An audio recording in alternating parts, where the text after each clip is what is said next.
विभुमाद्यमीशं वन्दे भवघ्नममरासुरसिद्धवन्द्यं नारायणं नमस्कृत्य नरं चैव नरोत्तमं देवीं सरस्वतीं व्यासं ततो जयमुदीरयेत्। श्रीगुरुभ्यो नमः। हरि ओम्।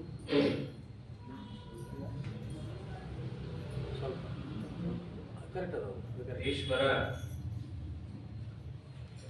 ಆಧಿಪತ್ಯದಲ್ಲಿ ನಡೆಯುತ್ತಿರುವಂತಹ ಮಹಾಭಾರತ ಯುದ್ಧ 5 ದಿವಸಗಳಲ್ಲೂ ಕೂಡ ಕೌರವರ ಪರವಾಗಿ ಆದದ್ದು. ಮೊದಲ 5 ದಿವಸದಲ್ಲಿ ಕೌರವರ ಪರ ಆದದ್ದು ಅಂದ್ರೆ ಮೊದಲನೇ ದಿವಸ ಮಾತ್ರ. ಉಳಿದ 4 ದಿವಸವು ಅಷ್ಟು ಖುಷಿಯಾಗುವ ಸಂಗತಿ ಇಲ್ಲವೇ ಇಲ್ಲ. ಇಷ್ಟಾದರೂ ಹುಮ್ಮಸ್ಸಿನಿಂದ ದುರ್ಯೋಧನ ಮುಂತಾದವರೆಲ್ಲರೂ ಕೂಡ 6ನೇ ದಿವಸದ ಯುದ್ಧಕ್ಕೆ ತಯಾರಿಯನ್ನು ನಡೆಸ್ತಾರೆ. 6ನೇ ದಿವಸದ ಯುದ್ಧದಲ್ಲಿ ಯುಧಿಷ್ಠಿರನ ವ್ಯೂಹಕ್ಕನುಸಾರವಾಗಿ ಭೀಷ್ಮರು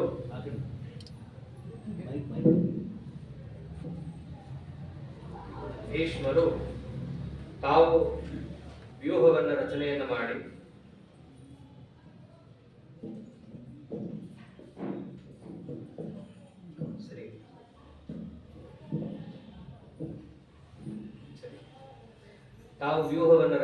ಮಾಡಿ ಮಕರ ವ್ಯೂಹ, ಕ್ರೌಂಚ ವ್ಯೂಹ ಅಂತ ಈ ವ್ಯೂಹಗಳ ಬಗ್ಗೆ ಎಲ್ಲ ಹೇಳಬೇಕಾದ್ರೆ ತುಂಬಾ ಅಧ್ಯಾಯಗಟ್ಟಲೆ ವರ್ಣನೆ ಕೊಟ್ಟಿದ್ದಾರೆ. ಯಾರು ಎಲ್ಲಿ ನಿಂತರು, ಯಾರು ಹೇಗೆ ಹೋದ್ರು, ಅವ್ರಿಗೆ ಹೋದಾಗ ಯಾರು ಎದುರಾದ್ರು, ಎದುರಾದಾಗ ಸಮಸ್ಯೆಗಳು ಏನು ಬಂತು, ಅದಕ್ಕೆ ಇವರು ಪರಿಹಾರಗಳು ಏನು ಕಂಡುಕೊಂಡ್ರು. ಈ ವ್ಯೂಹಗಳ ಕುರಿತಾಗಿ ಮಿಲಿಟರಿಯವರು ಅಧ್ಯಯನ ಮಾಡಿದ್ರು. ಎಲ್ಲ ಕೆಡೆ ಇರ್ತೀವಿ ಪ್ರಾಯ. ಒಂದೊಂದು ವ್ಯೂಹಗಳ ರಚನಾ ಕ್ರಮ ಏನಿದೆ, ಈಗ ಅದು ಯಾವುದು ಉಳಿದೇ ಇಲ್ಲ. ಆ ವಿದ್ಯೆ ಹೋಗೇ ಬಿಟ್ಟಿದೆ. ವ್ಯೂಹದ ಕುರಿತಾಗಿ ಅರ್ಜುನನಿಗೆ ದೇವತೆಗಳು ಉಪದೇಶ ಮಾಡಬೇಕಾದ್ರೆ ಒಂದೊಂದು ವ್ಯೂಹದ ಫಲ ಏನು, ಅದರ ಕೃತ್ಯ ಏನು, ಯಾವ ವ್ಯೂಹವನ್ನ ಯಾವಾಗ ರಚನೆ ಮಾಡಬೇಕು. ವ್ಯೂಹ ಅಂತಂದ್ರೆ ಯುದ್ಧದ ಪ್ರಾರಂಭದಲ್ಲಿ ಮಾತ್ರ ನಿಲ್ಲಿಸೋ ಒಂದು ಫಾರ್ಮೇಶನ್ ಅಲ್ಲ. ಯುದ್ಧ ಮುಗಿಯೋ ತನಕವೂ ಕೂಡ ಆ ಒಂದು ಶುರುವಿನಲ್ಲಿದ್ದಂತಹ ಬಗೆಯೇ ಬೇರೆ, ಯುದ್ಧ ಮುಗಿಬೇಕಾದ್ರೆ ಅದಾಗೋ ಸ್ಥಿತಿನೇ ಬೇರೆ ಆಗಿರುತ್ತೆ. ಆ ಸೇನೆಯ ಜನಸಂಖ್ಯೆಗೆ ಅನುಗುಣವಾಗಿ, ಸ್ಥಿತಿಗತಿಗಳಿಗೆ ಅನುಗುಣವಾಗಿ, ಸೇನೆಗೆ ನಿಯಾಮಕರ ಒಂದು ಸಂಖ್ಯೆಗೆ ಅನುಗುಣವಾಗಿ ಆ ವ್ಯೂಹವನ್ನು ರಚನೆ ಮಾಡಬೇಕಾಗತ್ತೆ. ಇವತ್ತು ಇಷ್ಟ ಬಂತು ಗರುಡ ವ್ಯೂಹ, ಇಷ್ಟ ಬಂತು ಮತ್ತೊಂದು ವ್ಯೂಹ ಅಂತಿಲ್ಲ.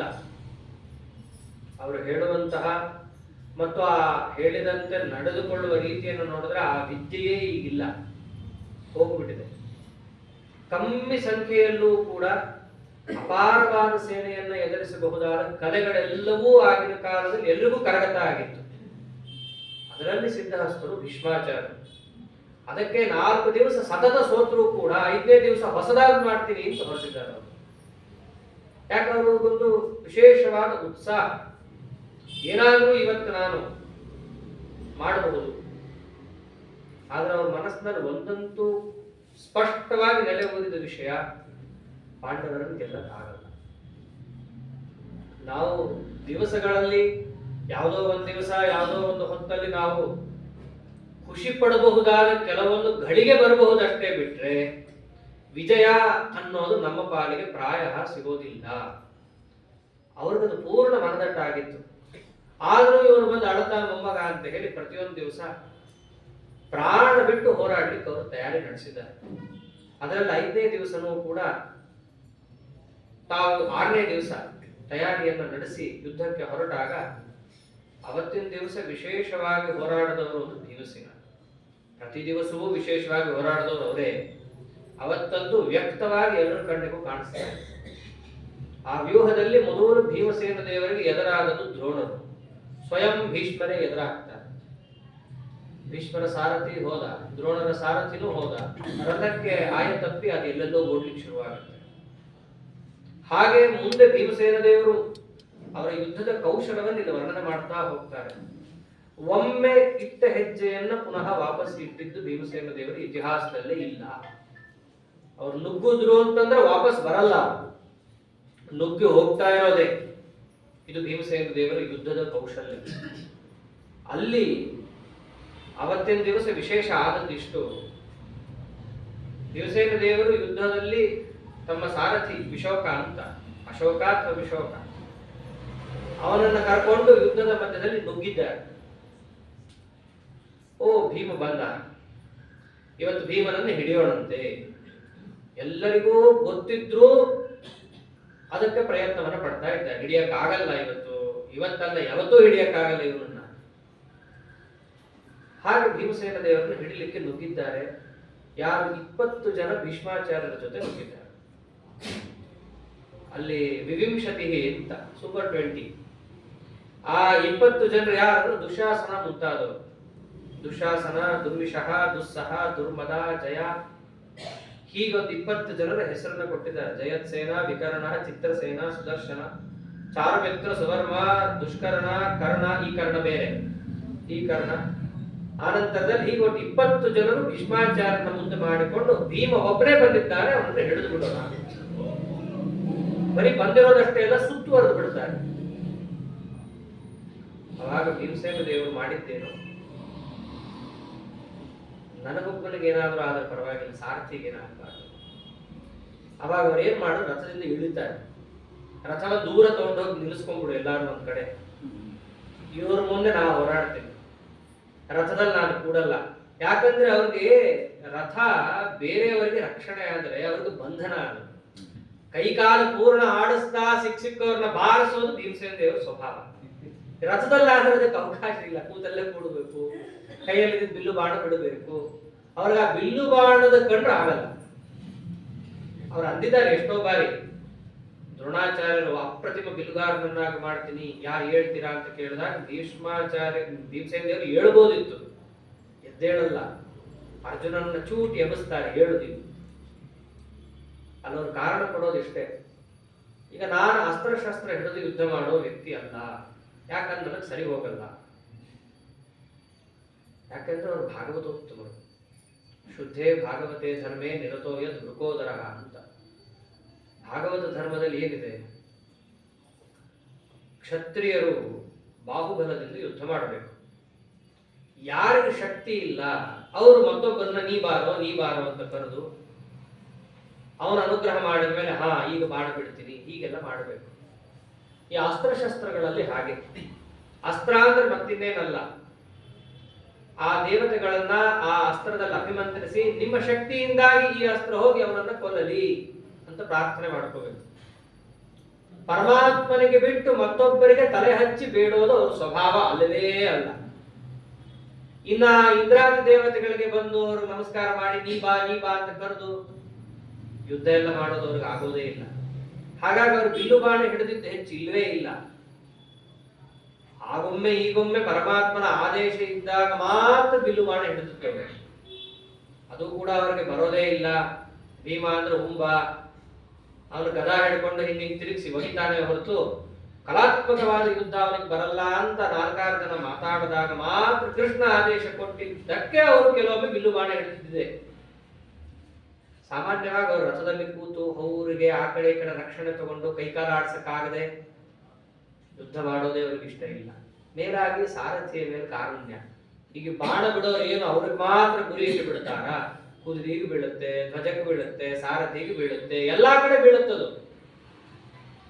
ಅಷ್ಟೇ ಅಲ್ಲ, ಎಲ್ಲಿ ತನಕ ವರ್ಣನೆ ಇದೆ ಅಂತಂದ್ರೆ ಆ ಅಸ್ತ್ರಶಸ್ತ್ರಗಳ ಅರ್ಜುನಂಗೇನೋ ಅಕ್ಷಯವಾದ ಬತ್ತಳಿಕೆ ಇತ್ತು, ನಡೆಯಿತು. ಮತ್ತೊಬ್ಬರಿಗೆ ಇರುತ್ತೆ, ಅವರಿಗೆ ಬಿಲ್ಲು ಬಾಣ ಖಾಲಿಯಾದಾಗ ಏನು ಒಂದೇ ಧನುಸ್ಸ ಇರುತ್ತೆ, ಮುರಿದು ಹೋಗ್ತಾ ಇರುತ್ತೆ. ಅದು ತಂದು ಕೊಡ್ಬೇಕಲ್ಲ, ಅದನ್ನ ತಂದು ಕೊಡಕ್ಕೆ ಕೆಲವೊಂದು ಪಡೆನೇ ಇರುತ್ತೆ. ಅಲ್ಲೊಂದು ಕರಾರ ಆಗಿರುತ್ತೆ ಅವ್ರ ಸೇನೆಯ ಮಧ್ಯದಲ್ಲಿ. ಇವೆಲ್ಲ ಮೊದಲಿಗೆ ಉದ್ಯೋಗ ಪರ್ವದಲ್ಲೆಲ್ಲ ನಿರ್ಣಯ ಆಗುತ್ತೆ. ಯಾರು ಸಪ್ಲೈ ಮಾಡ್ತಾರಲ್ಲ ಅವ್ರು ಹೊಡಿಬಾರದು ಅಂತ ಆಗಿದೆ. ಆದ್ರೆ 4-5 ದಿನಕ್ಕೆ ಬರುವಾಗ ಆ ಸಪ್ಲೈ ಮಾಡೋರು ಯಾವಾಗ ಖಡ್ಗ ಎತ್ತಿ ಹೋರಾಡ್ಲಿಕ್ಕೆ ಶುರು ಮಾಡ್ತಾರೋ ಆ ನಿಯಮ ಬಿದ್ದೋಗುತ್ತೆ. ಯಾಕೆ ಯಾಕೆ ಸಪ್ಲೈ ಅವರು ಹೊಡಿಬಾರದು? ಅವರು ಯುದ್ಧ ಮಾಡ್ತಾ ಇರಲ್ಲ, ಯಾರು ಯುದ್ಧ ಮಾಡಲ್ವೋ ಅವರು ಹೊಡಿಬಾರದು, ಅದು ನಿಯಮ ಇತ್ತು. ಅವರು ಕೂಡ ಎತ್ಕೊಂಡು ನಾನು ಹೊಡಿತೀನಿ ನೀನು ಹೊಡಿ ಅಂತ ಮಾಡುವಾಗ ನೀವು ಕೂಡ ಅದಕ್ಕೆ ಸೇರಿದವರೇ ಆದ್ರಿ, ನಿಮ್ಮೇಲೂ ಪ್ರಹಾರ ಆಗೇ ಆಗುತ್ತೆ ಅಂತ ಅದು ಶುರುವಾಗೋಯ್ತು. ಹಾಗಾಗಿ ಯಾರು ತಂದು ಕೊಡ್ತಾರೋ ಬಿಲ್ಲು ಬಾಣ ಅವರಿಗೂ ಏಟು, ಸಾರಥಿಗೆ ಏಟು, ಕುದುರೆಗಳು ಪಾಪ ಸಾಯ್ತಾರೆ. ಭೀಮಸೇನ ದೇವರು ಕಾರಣ ನಡೆದಂತೆ ಇವತ್ತು ಯಾರು ಕೂಡ ಹಾಗೆಲ್ಲ ಮಾಡ್ಲಿಕ್ಕೆ ಹೋಗ್ಬೇಡ್ರಿ, ನಾನ್ ನೋಡ್ಕೋತೀನಿ ಅಂತ ಹೇಳಿ ರಥದಿಂದ ತಾವು ಇಳಿದು ಎಲ್ಲರ ಮಧ್ಯದಲ್ಲಿ ತಾವೇ ನುಗ್ಗಿ ಬಿಡ್ತಾರೆ. ಆ ನುಗ್ಗಿದ್ದು ಹೇಗಿತ್ತು ಒಂದು ವರ್ಣನೆ ಕೊಡ್ತಾರೆ ಅಲ್ಲಿ. ಭೀಮ ನುಗ್ಗಿದ್ದನ್ನು ನೋಡಿ ಅಂತಕಾಲೇ ಪ್ರಜಾಸರ್ವ ದಂಡಪಾಡಿ ದಿವಾಂತಕಃ, ಸ್ವಯಂ ಯಮನೇ ಜೀವರಾಶಿಗಳ ಹತ್ರ ಬಂದು ಎಳ್ಕೊಂಡು ಹೋಗೋದಕ್ಕೆ ನಿಂತರೆ ಎಂತ ಭಯಾನಕವಾಗಿರುತ್ತೋ ಹಾಗಿತ್ತು. ಅವರನ್ನ ಇವರು ಆಕ್ರಮಣ ಮಾಡೋದು ಹೇಗಿತ್ತು ಅಂದ್ರೆ ಬೆಂಕಿಯಲ್ಲಿ ಹುಳ ತಾನಾಗಿ ತಾನೇ ಬಂದು ಬೀಳೋ ಹಾಗಿತ್ತು. ಒಬ್ಬರೇ ಅವರೆಲ್ಲರನ್ನೂ ಕೂಡ ಎದುರಿಸ್ತಾ ಇದ್ದಾರೆ. ಒಬ್ಬರಿಗೂ ಅವರನ್ನ ಕಟ್ಟಾಕೋದಿರ್ಲಿ, ಅವ್ರ ರೇಡಿಯಸ್ ಬರಕ್ಕಾಗ್ತಾ ಇಲ್ಲ. ಅವರ ಹುಂಕಾರಕ್ಕೆ ಹೆದರಿ ದೂರ ಹೋಗ್ತಾ ಇದ್ದಾರೆ. ಹಿಡಿಯಕ್ಕೆ ಅಂತ ಬರ್ತಾರೆ, ಕಪಾಳ ಕೊಡಿಸ್ಕೊಂಡು ದೂರ ಹೋಗ್ತಾ ಇದ್ದಾರೆ ಭೀಮಸೇನ ದೇವರ ಹತ್ರ. ಅಷ್ಟು ಪರಾಕ್ರಮ ತೋರಿಸ್ತಾ ಇದ್ದಾಗ ಧೃಷ್ಟದ್ಯುಮ್ನ ಸೇನಾಪತಿ ದೂರದಿಂದ ನೋಡ್ದ, ರಥ ಖಾಲಿ, ರಥದಲ್ಲಿ ಭೀಮ ಇಲ್ವೇ ಇಲ್ಲ. ಏನಾಯ್ತೋ ಏನೋ ಭೀಮನಿಗೆ ಅಂತ ಓಡಿ ಬರ್ತಾನೆ ಅಲ್ಲಿಂದ. ಓಡಿ ಬಂದು ನೋಡ್ತಾನೆ, ದೃಷ್ಟ್ವಾ ವಿಶೋಕಂ ಸಮರೇ ಭೀಮಸೇನಸ್ಯ ಸಾರಥಿಂ ಅಪೃಚ್ಛತ್ ಭಾಷ್ಪ ಸಮೃದ್ಧಃ ನಿಶ್ವಾಸನ್ ವಾಚಮೀರಯನ್ ಮಮ ಪ್ರಾಣೈ ಪ್ರಿಯತಮಃ ಕ್ವ ಭೀಮ ಇತಿ ದುಃಖಿತಃ. ಭೀಮ ನನಗೆ ಪ್ರಾಣ. ವಿಶೋಕ ಎಲ್ಲಿದ್ದಾನೆ ಹೇಳು ಭೀಮ, ಏನಾಯ್ತು ಅವನಿಗೆ? ನೀನ್ ಎಲ್ಲೋ ರಥ ಓಡಿಸ್ಕೊಂಡು ದೂರ ಓಡೋಗ್ತಾ ಇದ್ದೀಯಾ, ನಿನ್ ಕರ್ತವ್ಯ ಏನು? ರಥಿಯನ್ನ ಬಿಟ್ಟು ದೂರ ಹೋಗ್ಬಾರ್ದು ಅಂತ ಅವನನ್ನು ಬಿಟ್ಟು ಹೋಗ್ತಿದ್ದೀಯಾ ಅಂದ್ರೆ ಒಂದು ಅವನಿಗೇನೋ ಅಪಾಯ ಆಗಿರ್ಬೇಕು, ಇಲ್ಲ ಮತ್ತೊಂದೇನೋ ಅನರ್ಥ ಆಗಿರ್ಬೇಕು. ಈ ಅನರ್ಥನ ಕೇಳಿದಾರೆ, ಏನಾಯ್ತು ಬಾಯಿ ಬಿಟ್ಟು ಹೇಳು ಅಂತಂದಾಗ ಬಹಳಷ್ಟು ವಿಲಾಪ ಮಾಡ್ತಾರೆ. ಭೀಮ ನನಗೆ ಬಹಳ ಪ್ರಿಯ. ಎಷ್ಟು ಪ್ರಿಯ ಅಂತಂದ್ರೆ ಭಕ್ತೋಸ್ಮಾನ್ ಭಕ್ತಿಮಾನ್ ಚಾಹಂ ತಮಪ್ಯರಿ ನಿಷೂದನಂ. ಭೀಮ ಅಂದ್ರೆ ನನಗೆ ಭಕ್ತಿ ಪ್ರೀತಿ ಅನ್ನೋದಕ್ಕಿಂತ ಅಷ್ಟು ಹೇಳ್ತಾನೆ. ಮಮ ಭೀಮ ಸಖಾಚೈವ ಸಂಬಂಧಿ ಚ ಮಹಾಬಲ. ಭೀಮ ನನಗೆ ಸ್ನೇಹಿತ, ಸಂಬಂಧಿ, ನನಗೆ ಗುರು. ಅವನಲ್ಲಿ ನನಗೆ ಭಕ್ತಿ ಇದೆ, ಅವ್ರು ನನಗೆ ಕಾಣಿಸ್ತಾ ಇಲ್ಲ. ನಿನಗೆಲ್ಲ ಅವ್ರ ಮೇಲಿದೆ, ಅವ್ರಿಗೆ ನಿನ್ನ ಮೇಲೆ ಭಕ್ತಿಮಾನ್ ಚಾಪಿ, ನನ್ನ ಮೇಲೆ ಅವ್ರಿಗೆ ಅತ್ಯಂತ ಪ್ರೀತಿ ಇದೆ. ಆದ್ದರಿಂದ ಅವ್ರು ಎಲ್ಲಿ ಹೇಳು ಅಂತಂದಾಗ ವಿಶೋಕ ಒಳ್ಳೆ ಮಾತಂತಾನೆ. ಭೀಮ ಎಲ್ಲಿ ಅಂತ ನೀನು ಕೇಳಲೇಬಾರದು. ಎದುರಿಗೆ ಎಲ್ಲಿ ಆನೆಗಳು ಸತ್ತು ಬಿದ್ದಿರುತ್ತಲ್ಲ ಆ ದಾರಿಯಲ್ಲಿ ಹೋಗು. ಖಾಲಿ ಇರುತ್ತದು, ಬರೀ ಸತ್ತು ಬಿದ್ದಿರೋ ಆನೆ ಮಾತ್ರ ಇರುತ್ತೆ. ವಾಪಸ್ ಯಾರು ಜನ ಬರ್ತಾನೆ ಇರಲ್ಲ ಆ ದಾರಿಯಲ್ಲಿ. ಎಲ್ಲಿ ಗುಂಪು ಕಟ್ಟಿಕೊಂಡಿರೋ ಜನರು ತಾವು ತಾವೇ ಮೇಲೆ ಹಾಕ್ತಿರೋದು ದೂರದಿಂದ ಕಾಣುತ್ತಲ್ಲ, ಮಧ್ಯದಲ್ಲಿ ಭೀಮ ಇದ್ದಾನೆ ಅಂತ ತಿಳ್ಕೊ. ಈ ಚಿತ್ರಣ ಕೊಡ್ತಾನೆ. ಎಲ್ಲ ಜನರು ಮುಗಿಬಿದ್ದಾಗ ಎತ್ತಿ ಒಗಿತಿರ್ತಾರೆ ಭೀಮಸೇನ ದೇವರು ಅವ್ರನ್ನೆಲ್ಲ ಮೇಲೆ. ಅಲ್ಲಿ ಭೀಮ ಇದ್ದಾನೆ ಅಂತ ತಿಳ್ಕೊ. ಅವ್ರನ್ನ ಯಾರು ಮುಟ್ಟಕ್ಕಾಗಲ್ಲ. ಧೃಷ್ಟದ್ಯುಮ್ನ ಬೇರೆಯವರವರನ್ನ ಮುಟ್ಟಿದ್ರೆ ಸುಟ್ಟು ಬೂದಿ ಆಗೋಗ್ತಾರೆ. ಅವರ ಪರಾಕ್ರಮ ಏನು ಅಂತೇಳಿ ನಿನಗೂ ಚೆನ್ನಾಗಿ ಗೊತ್ತಿದೆ, ನನಗೂ ಚೆನ್ನಾಗಿ ಗೊತ್ತಿದೆ. ಆ ವಿಶೋಕ ಬೇರೆ ಯಾರು ಅಲ್ಲ, ಕೃಷ್ಣನ ಮಗನೇ ಅವನು. ಆ ತ್ರಿವಕ್ರೆಯ ಮಗ, ಭೀಮಸೇನನ ಸಾರಥಿ. ಅವನು ತಿಳಿಸ್ತಾನೆ, ಭೀಮ ಅಲ್ಲಿದ್ದಾನೆ ನೋಡು. ಭೀಮ ಕಾಣಿಸ್ತಾನೆ ಇರೋಲ್ಲ, ಎಲ್ಲ ಜನರು ತಾವು ತಾವೇ ಚಲ್ಲಪಿಲ್ಲಿಯಾಗಿ ಹಾರಾಡ್ತಾ ಇರೋದು ಕಾಣಿಸ್ತಾ ಇರುತ್ತೆ ಭೀಮನ ಯುದ್ಧಕ್ಕೆ. ಭೀಮನನ್ನು ಒಬ್ಬನೇ ಬಿಡಬಾರದು ಅಂತ ಹೇಳಿ ಧೃಷ್ಟದ್ಯುಮ್ನ ತಾನು ರಥ ತಗೊಂಡು ಹೋಗ್ತಾನೆ. ತಗೊಂಡು ಹೋಗುವಾಗ ದುರ್ಯೋಧನ ನೋಡ್ತಾ ಇರ್ತಾನೆ. ಎಷ್ಟಾದ್ರೂ ಶಕ್ತಿ ಕುಗ್ಲೇಬೇಕಲ್ಲ ಒಬ್ಬ ವ್ಯಕ್ತಿದು. ಅದಕ್ಕೆ ದುರ್ಯೋಧನ ತನ್ನ ತಮ್ಮಂದ್ರನ್ನು ಭೀಮನ ಮೇಲೆ ಚೂ ಬಿಡುವಷ್ಟೊತ್ತಿಗೆ ಧೃಷ್ಟದ್ಯುಮ್ನ ಬರ್ತಾರೆ. ಬೈಕೋತಾನೆ ದುರ್ಯೋಧನ, ಅಯಂ ದುರಾತ್ಮ ದ್ರುಪದಸ್ಯ ಪುತ್ರ ಸಮಾಗತೋ ಭೀಮಸೇನೇನ ಸಾರ್ಧಂ. ಈ ಅಯೋಗ್ಯ ಧೃಷ್ಟದ್ಯುಮ್ನ ಬಂದ್ಬಿಟ್ಟ, ಇಲ್ಲ ಅಂದ್ರೆ ಇವತ್ತು ಭೀಮನ್ನು ಹಿಡಿತಾ ಇದ್ವಿ ಅಂತ ಅನ್ಕೊಂಡು ದುರ್ಯೋಧನ ಬೈಕೋತಾನೆ.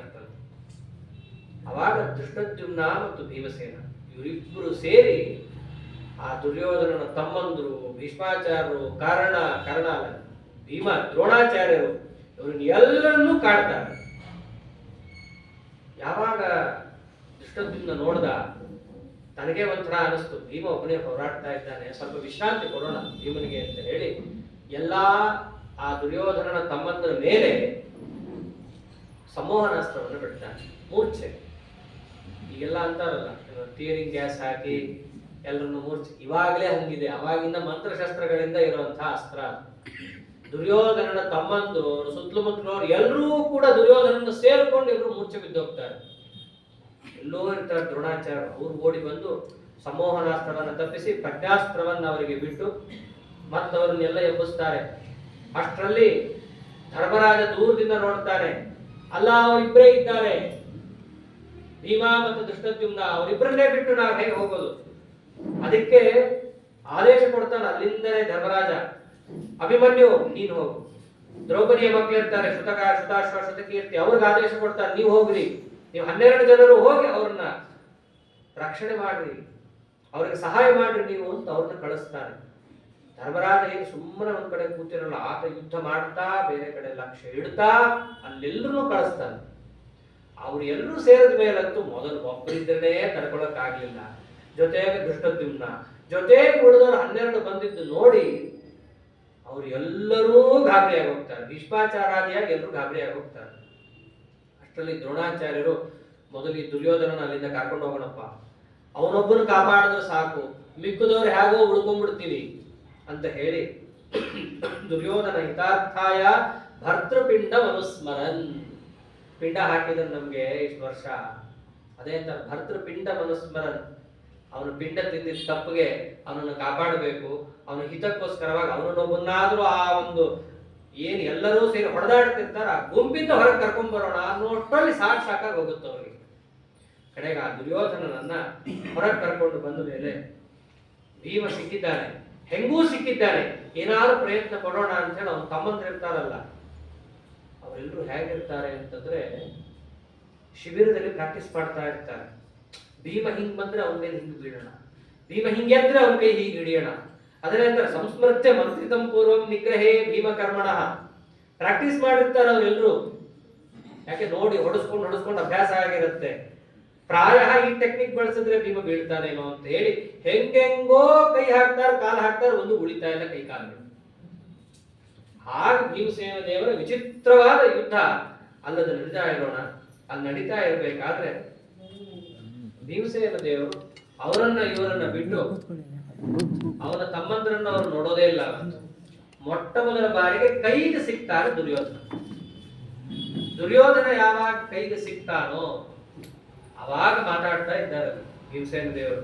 ಅತ್ಯಕಾಲ ಸಸಂಪ್ರಾಪ್ತ ವರ್ಷ ಪೂಗಾಭಿವಾಂಚಿತ, 13 ವರ್ಷ ಕಾದಿದ್ದೆ ಸರಿಯಾಗಿ ನನ್ನ ಕೈಗೆ ಸಿಗುತ್ತಾ ಅಂತ. ಮೊದಲನೇ ದಿನ ಸಿಕ್ಕಿದ್ದ, ಅಷ್ಟು ಸಿಕ್ಕಿರ್ಲಿಲ್ಲ, ದೂರದಲ್ಲಿ ಸಿಕ್ಕಿದ್ದ ಅಷ್ಟೇ.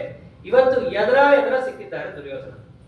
ಅವಾಗಂತ ಅದ್ಯತ್ವಾಂ ನಿಹನಿಷ್ಯಾಮಿ ಯದಿನೋ ಸೃಜಸೆ ರಣಂ, ಒಂದು ವೇಳೆ ನೀನು ಇವತ್ತು ಓಡೋಗ್ಲಿಲ್ಲ ಅಂತಂದ್ರೆ ಇವತ್ತೇ ನಿನ್ನನ್ನು ಮುಗಿಸ್ತೀನಿ ನಾನು ಪ್ರತಿಜ್ಞೆ ಮಾಡಿ.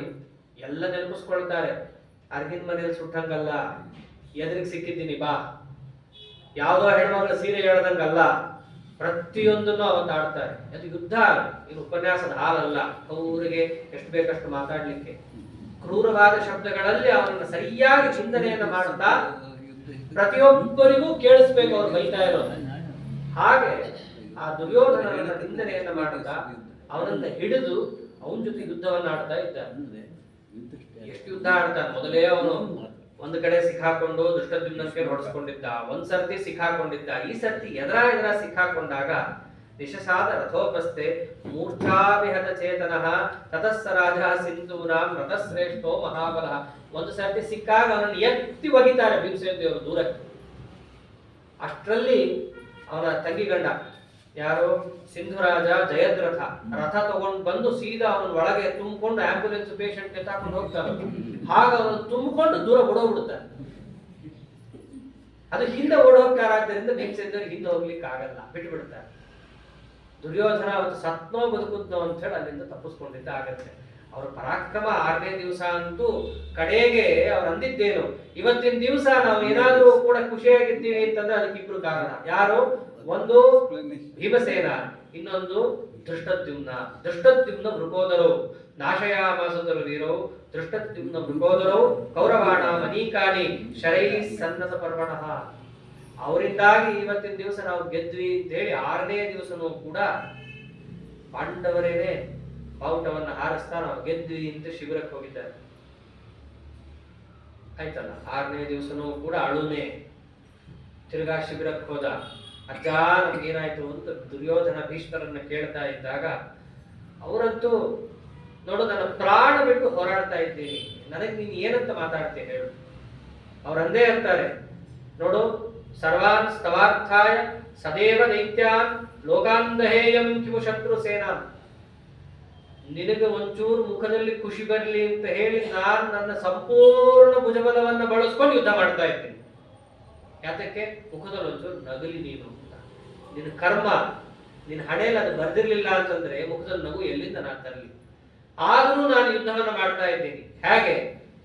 ದೇವ ದೈತ್ಯರೇ ಒಟ್ಟಿಗೆ ಯುದ್ಧ ಮಾಡ್ಲಿಕ್ಕೆ ಬಂದ್ರು ಅವರನ್ನ ಹಿಮ್ಮೆಟ್ಟಿಸುವಷ್ಟು ಪರಾಕ್ರಮವನ್ನು ತೋರಿಸೋಕೆ ನಾನು ಯುದ್ಧ ಮಾಡ್ತೀನಿ. ನಾಳೆ ದಿವಸ ನಾನು ಬರೀ ಮಾತಾಡಲ್ಲ, ನನ್ನ ಹೆಸರು ಭೀಷ್ಮ ಅಂತ ನೆನಪಿರ್ಲಿ. ಅದು ನಾನು ಇಂಥದ್ದು ಮಾಡ್ತೀನಿ ಅಂದ್ರೆ ಅಂಥದ್ದು ಮಾಡ್ತೀನಿ. ದೈವ ಇತ್ತು ಅಂತಂದ್ರೆ ಅದು ನಡೆಯುತ್ತೆ, ಇಲ್ಲ ಅಂದ್ರೆ ನಡೆಯಲ್ಲ. ನನ್ನ ಕೈ ಇಷ್ಟೇ ಇರೋದು ಅಂತ ಹೇಳಿ ಅವನನ್ನ ಮತ್ತೆ ಹೊರದುಂಬಿಸಿ ಮಾರನೇ ದಿವಸ ಕರ್ಕೊಂಡು ಹೋಗ್ತಾರೆ. 7ನೇ ದಿವಸದಲ್ಲೂ ಕೂಡ ಬಹಳಷ್ಟು ಪ್ರಯತ್ನ ಪಡ್ತಾರೆ. ಮೊದಲಿಗೆ ನೋಡು, ನನಗೆ ಬೇಕಾದ ಪಡೆಯನ್ನು ಇವತ್ತು ನಾನು ತಯಾರು ಮಾಡ್ಕೋತೀನಿ. ಪ್ರತಿ ದಿವಸ ನೀನ್ ನನಗೊಂದು ಟೀಮ್ ಕೊಡ್ತಾ ಇದ್ದಿ, ಅದನ್ನು ಹೋರಾಡುತ್ತಾ ಇದ್ದಿ. ಸೇನಾಪತಿ ನಾನೇ, ಆದ್ರೆ ನೀ ಹೇಳ್ದಂಗೆ ನಾ ಕೇಳಬೇಕು. ಆದ್ರೆ ಇವತ್ತು ನನಗೆ ಬೇಕಾದ 20 ಜನರನ್ನು ನಾನು ಇಟ್ಕೊಳ್ತೀನಿ ಅಂತ ವಿಶೇಷವಾಗಿ ಅವರು 20 ಜನರ ಪ್ರಧಾನ ಸೇನಾಪತಿಗಳನ್ನು ತಮ್ಮ ಹತ್ರ ಇಟ್ಕೋತಾರೆ ಭೀಷ್ಮಾಚಾರ್ಯರು.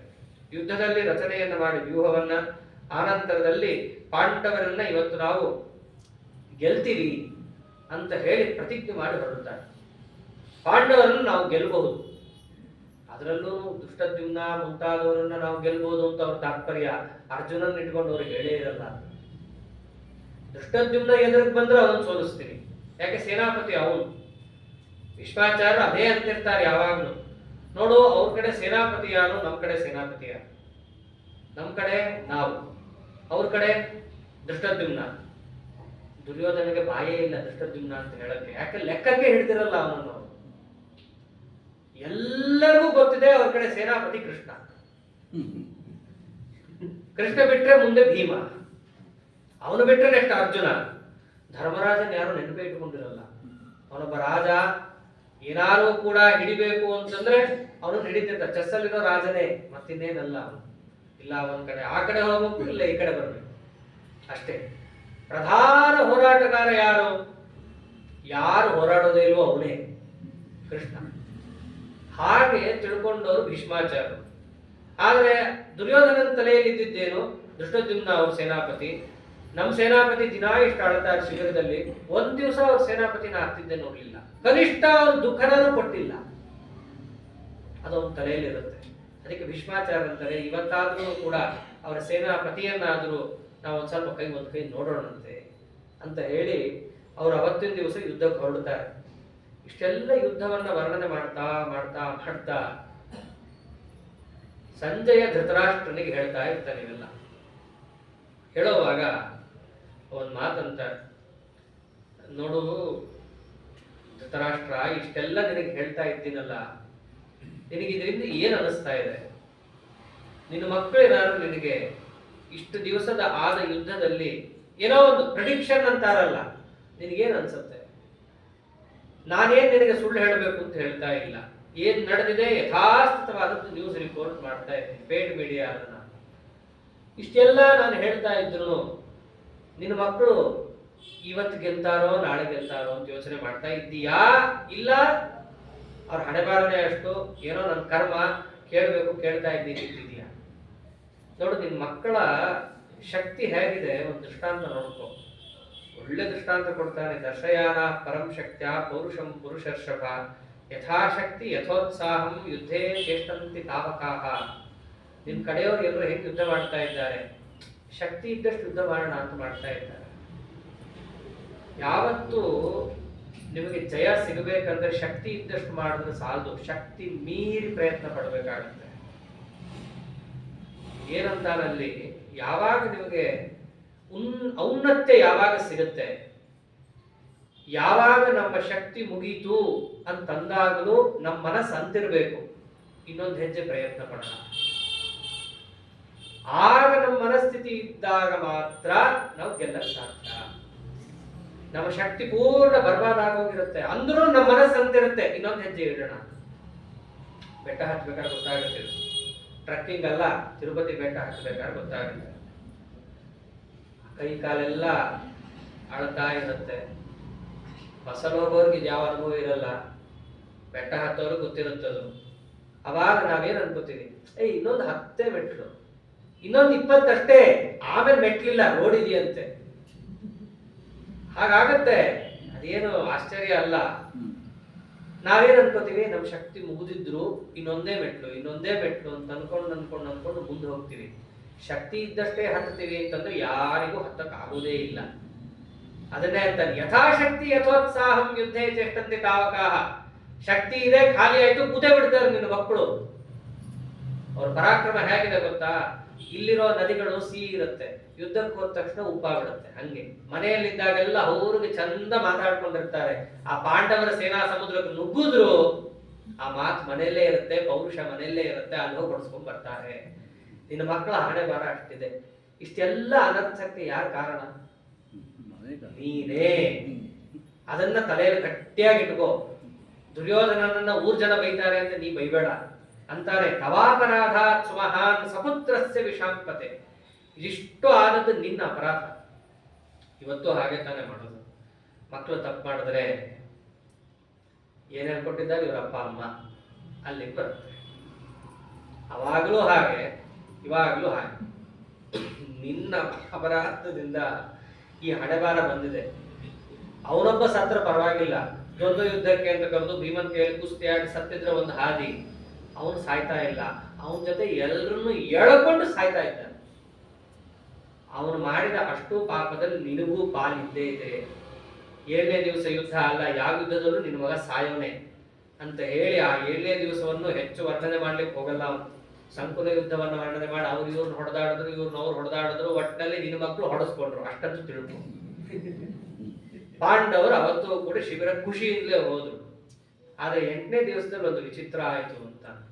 8ನೇ ದಿವಸದಲ್ಲಿ ಭೀಷ್ಮಾಚಾರ್ಯರು ಸೇನಾ ವ್ಯೂಹವನ್ನೇನೋ ನಿರ್ಮಾಣ ಮಾಡಿದ್ರು. ಬೆಳಗ್ಗೆ ಯುದ್ಧ ಆಗ್ತಿರ್ಲಿಕ್ಕೇನೆ ಭೀಷ್ಮಾಚಾರ್ಯರ ಹಿಂದೆ ದುರ್ಯೋಧನನ 8 ಜನ ತಮ್ಮಂದ್ರು ಇರ್ತಾರೆ. ಬೆಳಗ್ಗೆ ಸಿಗ್ತಾರೆ ಭೀಮಸೇನ ದೇವರು ಕೈ. ಎದರ ಭೀಷ್ಮಾಚಾರ್ಯರು ಏನು ಮಾಡಕ್ ಆಗ್ತಾ ಇಲ್ಲ. ಸುನಾಭ ಮುಂತಾದವರು ಸಿಗ್ತಾರೆ ಅವನ ಕೈಗೆ. ಅವನ 100 ಜನ ತಮ್ಮಂದಲ್ಲಿ ಎಲ್ರಿಗೂ ದೂರಿಂದಲೇ ಶುರು ಆಗಲ್ಲ, ಕೆಲವರು ಒಳ್ಳೆ ಅಕ್ಷರನೂ ಇದೆ. ಆ ಸುನಾಭ ಮುಂತಾದವರು ಸಿಕ್ಕಾಗ 8 ಜನರನ್ನ ಬಿಲ್ಲು ಬಾಣದಿಂದ ಹೊಡೆದು ಕೊಂದೇ ಬಿಡ್ತಾರೆ.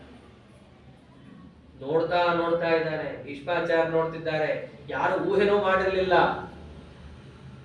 ನಮ್ಮ ಆಚಾರ್ಯರನ್ನ ಅವಾಗ ಹೇಳ್ಬೇಕಾದ್ರೆ ನಮಗೆ ಅರ್ಥ ಮಾಡ್ಸಕ್ ಹೇಳೋರು. ಹಿಂದೆ, ಬಹಳ ಹಿಂದೆ, ಈಗಲ್ಲ, 20-30 ವರ್ಷ ಮುಂಚೆ ಕ್ರಿಕೆಟ್ ಆಡ್ಬೇಕಂದ್ರೆ ಫಸ್ಟ್ ಬಾಲ್ ಡಿಫೆನ್ಸೇ ಆಡೋದು. ಅವೆಲ್ಲ ಈಗ ಬದಲಾಗಿದೆ, ಯಾವ ಬಾಲ್ ಸಿಕ್ಕರು ಹೊಡೆಯೋದು ಅಂತ. ಅವಾಗ್ಲೂ ಹಾಗೆ ಸಾಮಾನ್ಯ ಭೀಷ್ಮಾಚಾರ್ಯ ಎಲ್ಲ ಮಧ್ಯಾಹ್ನ ಆಗ್ತಿರ್ಲಿಕ್ಕೆ ಒಂದ್ ಸ್ವಲ್ಪ ವಾರ್ಮಪ್ ಆಗಿ ಈಗ ಯುದ್ಧ ಮಾಡೋಣ ಅಂತ ಮಾಡೋದು. ಇದು ಪೂರ್ಣ ವಿಚಿತ್ರ. ಬೆಳಗ್ಗೆ ಭೀಷ್ಮಾಚಾರ್ಯನ ಮುಟ್ಲೇ ಎಲ್ಲ ಹೋಗಿ ದುರ್ಯೋಧನ ತಮ್ಮನ್ನು ಹಿಡ್ಕೊಂಡ್ಬಿಟ್ರು ಭೀಮಸೇನ. ಹಿಡ್ಕೊಳ್ಳೋದಷ್ಟೇ ಅಲ್ಲ, ಮುಂದೆ ಹಾಕ್ಬಿಟ್ಟಿದ್ದಾರೆ. ಆಶ್ಚರ್ಯ ಎಲ್ರಿಗೂ ಕೂಡ. ಆಶ್ಚರ್ಯ, ದುಃಖ ಎಲ್ಲ ಆಗೋಗಿದೆ, ತೋರಿಸ್ಕೊಳ್ಳೋಂಗಿಲ್ಲ. ಒಬ್ಬ ಮಾತ್ರ ಹತ್ಕೊಂಬಂದ. ಏನಾಯ್ತು ಹೀಗೆ? ಭೀಷ್ಮಾಚಾರ್ಯ 8 ಜನ ಸತ್ತೋದ್ರು ಒಟ್ಟಿಗೆ. ಏನ್ ಮಾಡ್ತಾ ಇದ್ದೀರಾ ನೀವು? ಏವಮೇತೆ ಮಹೇಶ್ವಾಸಃ ಪುತ್ರಾಸ್ತವ ವಿಷಾಂಪದೆ ಭ್ರಾತೃ ಸಂದೃಶ್ಯ ನಿಹತಾನ್ ಪ್ರಾನ್ ಸಂಸ್ಮರತೆ ತದ್ವಚಃ. ಬೆಳಗ್ಗೆ ಆಗ್ತಿರ್ಲಿಕ್ಕೇನೆ ಧೃತರಾಷ್ಟ್ರ ನಿನ್ 8 ಜನ ಮಕ್ಕಳು ಹೋದ್ರು, ಕಣ್ಣೆದುರಿಗೆ ಹೋದ್ರು, ಯಾರಿಗೂ ಏನು ಮಾಡಕ್ ಆಗ್ತಾ ಇಲ್ಲ. ಭೀಷ್ಮಾಚಾರ್ಯ ಹತ್ರ ಹೋಗಿ ದುರ್ಯೋಧನ ಹತ್ತುಕೊಂಡಾಗ ಅಂತಾನೆ, ನೂನಂ ಜಾತೋ ಮಹಾಬಾಹು ಯಥಾ ಹಂತಸ್ಮ ಕೌರವ. ಇವನೇನು ನನ್ನ ತಮ್ಮಂದ್ರನ್ನೇ ಕೊಲ್ಲಿಕ್ಕೆ ಹುಟ್ಟಿದನ, ಇವನು ಅಂದ್ಬಿಡ್ತಾನೆ ಫಸ್ಟ್. ಅಷ್ಟು ದುರ್ಯೋಧನ ಕ್ರುದ್ಧನಾಗಿ ಭೀಷ್ಮಾಚಾರ್ಯ ಹತ್ರ ಬಂದು ಮಾತಾಡ್ತಾನೆ. ಭವಾನ್ಶ್ಚ ಮಧ್ಯಸ್ಥತೆಯ ನಿತ್ಯಂ ಅಯಂ ಅಸ್ಮಾನ್ ಉಪೇಕ್ಷತೆ. ನಿಮ್ಮನ್ನು ಸೇನಾಪತಿ ಮಾಡಿದ್ದು ನಮ್ಮ ಪಾರ್ಟಿ ಅಂತ. ನೀವು ನೋಡಿದ್ರೆ ಮಧ್ಯಸ್ಥರ ತರ ನಿಂತ್ಕೊಂಡು ಕೈಗೆ ಬಿಲ್ಲು ಸಿಕ್ಕಿದೆ, ಬಾಣ ಸಿಕ್ಕಿದೆ, ಸಿಕ್ಕೋರು ಹೊಡಿತೀನಿ ಅಂತ ಇದೀರಲ್ಲ. ನಿಮ್ಮ ಹಿಂದೆನೇ ಇದ್ರು 8 ಜನ ಅವ್ರನ್ನ ಭೀಮ ಕೊಂದು ಹೋದ. ಏನ್ ಮಾಡ್ತಾ ಇದ್ರಿ ನೀವು? ನೀವು ನಮ್ಮ ಪಾರ್ಟಿನ? ಯಾರ ಪಾರ್ಟಿ? ಇಷ್ಟು ಯಾವಾಗ ಚುಚ್ಚಿ ಮಾತಾಡ್ತಾ ಇದ್ದಾನೋ ಅವ್ರಿಗೂ ಸಾಕಾಗಿ ಹೋಗುತ್ತೀರಿ ಬೈಸ್ಕೊಂಡು. ಎಷ್ಟಂತ ಬೈಸ್ಕೊತಾರ ಅವ್ರನ್ನು ತೆಗೆದು ಬೈದೇ ಬಿಟ್ಟು ದುರ್ಯೋಧನನಿಗೆ. ಪಡ್ಕೊಂಡೆ ನಾನು. ಅದೇ ಶಬ್ದ ಇದೆ, ದುರ್ಯೋಧನ ವಿದಂಬಾಕ್ಯಂ ಅಬ್ರವೀತ್ ಸಾಶ್ರುಲೋಚನ. ಕಣ್ಣಲ್ಲಿ ನೀರು ಬಂದಿದೆ ಬಯಸ್ಕೊಂಡಿದ್ದಕ್ಕೆ, ಒಳಗಡೆಯಿಂದ ದುಃಖ, ಯುದ್ಧದ ಶ್ರಮ ಎಲ್ಲ ಸೇರ್ಕೊಂಡು ಅವರದ್ದೇ ಬಿಡ್ತಾರೆ. ಉತ್ತಮೇ ತನ್ಮಯ ಪೂರ್ವಂ ದ್ರೋಣೇನ ವಿದುರೇಣ ಚ ಗಾಂಧಾರ್ಯಾಚ ಯಶಸ್ವಿನ್ಯ ತತ್ವಂ ತಾತ ನ ಬುದ್ಧವಾನ್. ನಾನ್ ಹೇಳಿದೆ, ದ್ರೋಣಾಚಾರ್ಯ ಹೇಳಿದ್ರು, ಊರ್ ಮಂದಿ ಹೇಳಿದ್ರು, ಸಾಯ್ಬೇಡ, ನನ್ನ ಮಾತು ಕೇಳು, ಹೋಗ್ಲಪ್ಪ, ನಾವೇನೋ ಪಾಂಡವರ ಪಕ್ಷಪಾತಿಗಳು, ನಾವ್ ಹೇಳಿದ್ದು ಕೇಳಬೇಡ. ಯಾರು ಹೇಳಿದ್ರು? ಗಾಂಧಾರ್ಯಾಚ ಯಶಸ್ವಿನ್ಯ, ಗಾಂಧಾರಿ ಸಹಿತ ಬಂದು ಹೇಳಿದ್ರು ಹೋಗ್ಬೇಡ. ಗಾಂಧಾರಿಗೂ ಕೂಡ ದುರ್ಯೋಧನ ಹೋಗಿ ನಮಸ್ಕಾರ ಮಾಡ್ತಾನೆ ಫಸ್ಟ್, ಯುದ್ಧಕ್ಕೆಲ್ಲ ಮುಂಚೆ ನಮಸ್ಕಾರ ಮಾಡಿದ್ರು, ಯಶಸ್ವಿ ಭವ ಅಂತ ಆಶೀರ್ವಾದ ಮಾಡ್ತಾನೆ ಅಷ್ಟೇ. ಯಶಸ್ಸು ಸಿಕ್ಕರೆ ಸಿಗಲಿ. ಅವಾಗ ಇವನೇ ಕೇಳ್ತಾನೆ, ಅಮ್ಮ ಜಯಶಾಲಿ ಆಗು ಅಂತ ಆಶೀರ್ವಾದ ಮಾಡು. ಅವಾಗ ಅವಳು ಅಂದೇ ಬಿಡ್ತಾಳೆ, ನಿನಗೆ ಸಿಗಲ್ಲ, ಸಿಗಬಹುದಾದದ್ದನ್ನು ನಾನು ಹೇಳ್ಬೋದು, ಯಾಕೆ ಸಿಗಲ್ಲ ಅಂತ್ಯ? ಅವಳೇ ಅಂತಾಳೆ, ಯಥೋ ಧರ್ಮಸ್ತಥೋ ಜಯ. ನಿನ್ನ ಪ್ರಕಾರ ನೀ ಧಾರ್ಮಿಕ ಆಗಿದ್ರೆ, ನಿನ್ನಲ್ಲಿ ಧರ್ಮ ಇದ್ರೆ ನಿನಗೆ ಜಯ ಸಿಗುತ್ತೆ.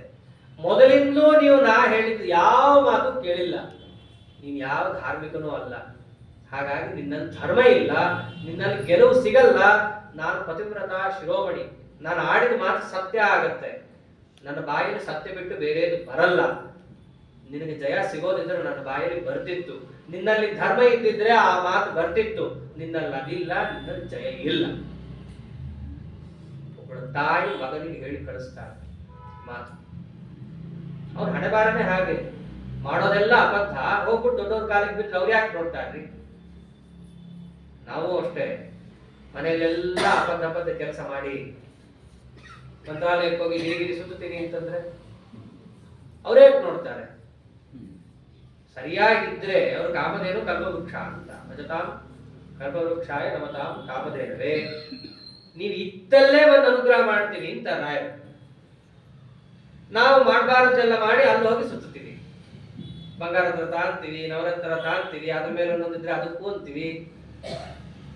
ಸರಿಯಾಗಿ ಇಲ್ಲಿರಲ್ಲ, ಅಲ್ಲಿ ಹೋಗಿ ಏನ್ ಹೇಳಿದ್ರೆ ಏನ್ ಬಂತು? ಹಾಗೆ ದುರ್ಯೋಧನನು ಕೂಡ ನೀನು ಮೊದಲಿಂದ ಸರಿಯಾಗಿದ್ರೆ ಆ ಧರ್ಮನೇ, ಧರ್ಮೋ ರಕ್ಷತಿ ರಕ್ಷಿತ ಅಂತಿರೋದು ಅದೇ ಕಾಪಾಡ್ತಾ ಇತ್ತು. ಮೊದಲಿಂದಲೂ ಕಳ್ಳತನನೇ. ಅವ್ರು ಇವರು ಋಷಿಗಳ ಹತ್ರ ಹೋಗಿ ಕಾಲು ಹೊತ್ತು ಬಿಡೋದು, ಅವ್ರ ಆಶೀರ್ವಾದ ಪಡ್ಕೊಂಡು ಬಂದ್ಬಿಡೋದು, ಮೊದಲಿಂದ ಇದೇ ಮಾಡ್ತಾ ಇರ್ತಾರ. ಅವ್ರ ಅಮ್ಮನ ಹತ್ರ ಹೋದ್ರೆ ಬಿಡ್ತಾಳ? ಪುಟದಾಗಿಂದ ನೋಡಿರ್ತಾಳೆ. ಅವಳು ಯಾಕೆ ಹಂಗೆ ಫಸ್ಟಿಗೆ ಬೀಳ್ತಾಳೆ? ಅವಳು ಯಾವ ಇವನು ತೋಡಿದ ಗುಂಡಿಗೂ ಬೀಳಲಿಲ್ಲ, ಇದ್ದದ್ದೇ ಹೇಳುದು, ನಿನಗೆ ಜಯ ಸಿಗಲ್ಲ, ಯುದ್ಧಕ್ಕೆ ಹೋಗ್ಬೇಡ, ತೆಪ್ಪಗಿರೋ ರಾಜ್ಯವನ್ನ ಪಾಂಡವರಿಗೆ ಕೊಡು. ಇದಿಷ್ಟು ನೆನಪು ಮಾಡ್ಕೊಡ್ತಾರೆ ಭೀಷ್ಮಾಚಾರ್ಯ ಯುದ್ಧದಲ್ಲಿ ಕೆಣಕದಾಗ. ನಿಮ್ಮಮ್ಮ ಹೇಳಿದ್ಲು, ಅಮ್ಮನ ಮಾತು ಕೇಳ್ಬೇಕಿತ್ತು, ಕೇಳ್ತಾ ಇಲ್ಲ, ಒದ್ದಾಡ್ತಾ ಇದೀಯಾ.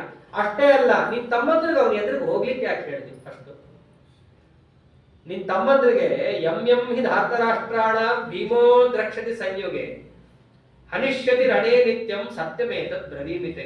ನಿನ್ ತಮ್ಮಂದ್ರಿಗೆ ಬದುಕೋ ಆಸೆ ಇತ್ತು ಅಂದ್ರೆ ಅವ್ನ ಕಣ್ಣಿಗೆ ಬೀಳದೆ ಎಲ್ಲೋ ದೂರ ಓಡ್ಕೊಂಡಿರಕ್ ಹೇಳಷ್ಟೇ. ಅವನ ಕಣ್ಣಿಗೆ ಬಿದ್ದರೆ ಸಾಯ್ತಾರೆ.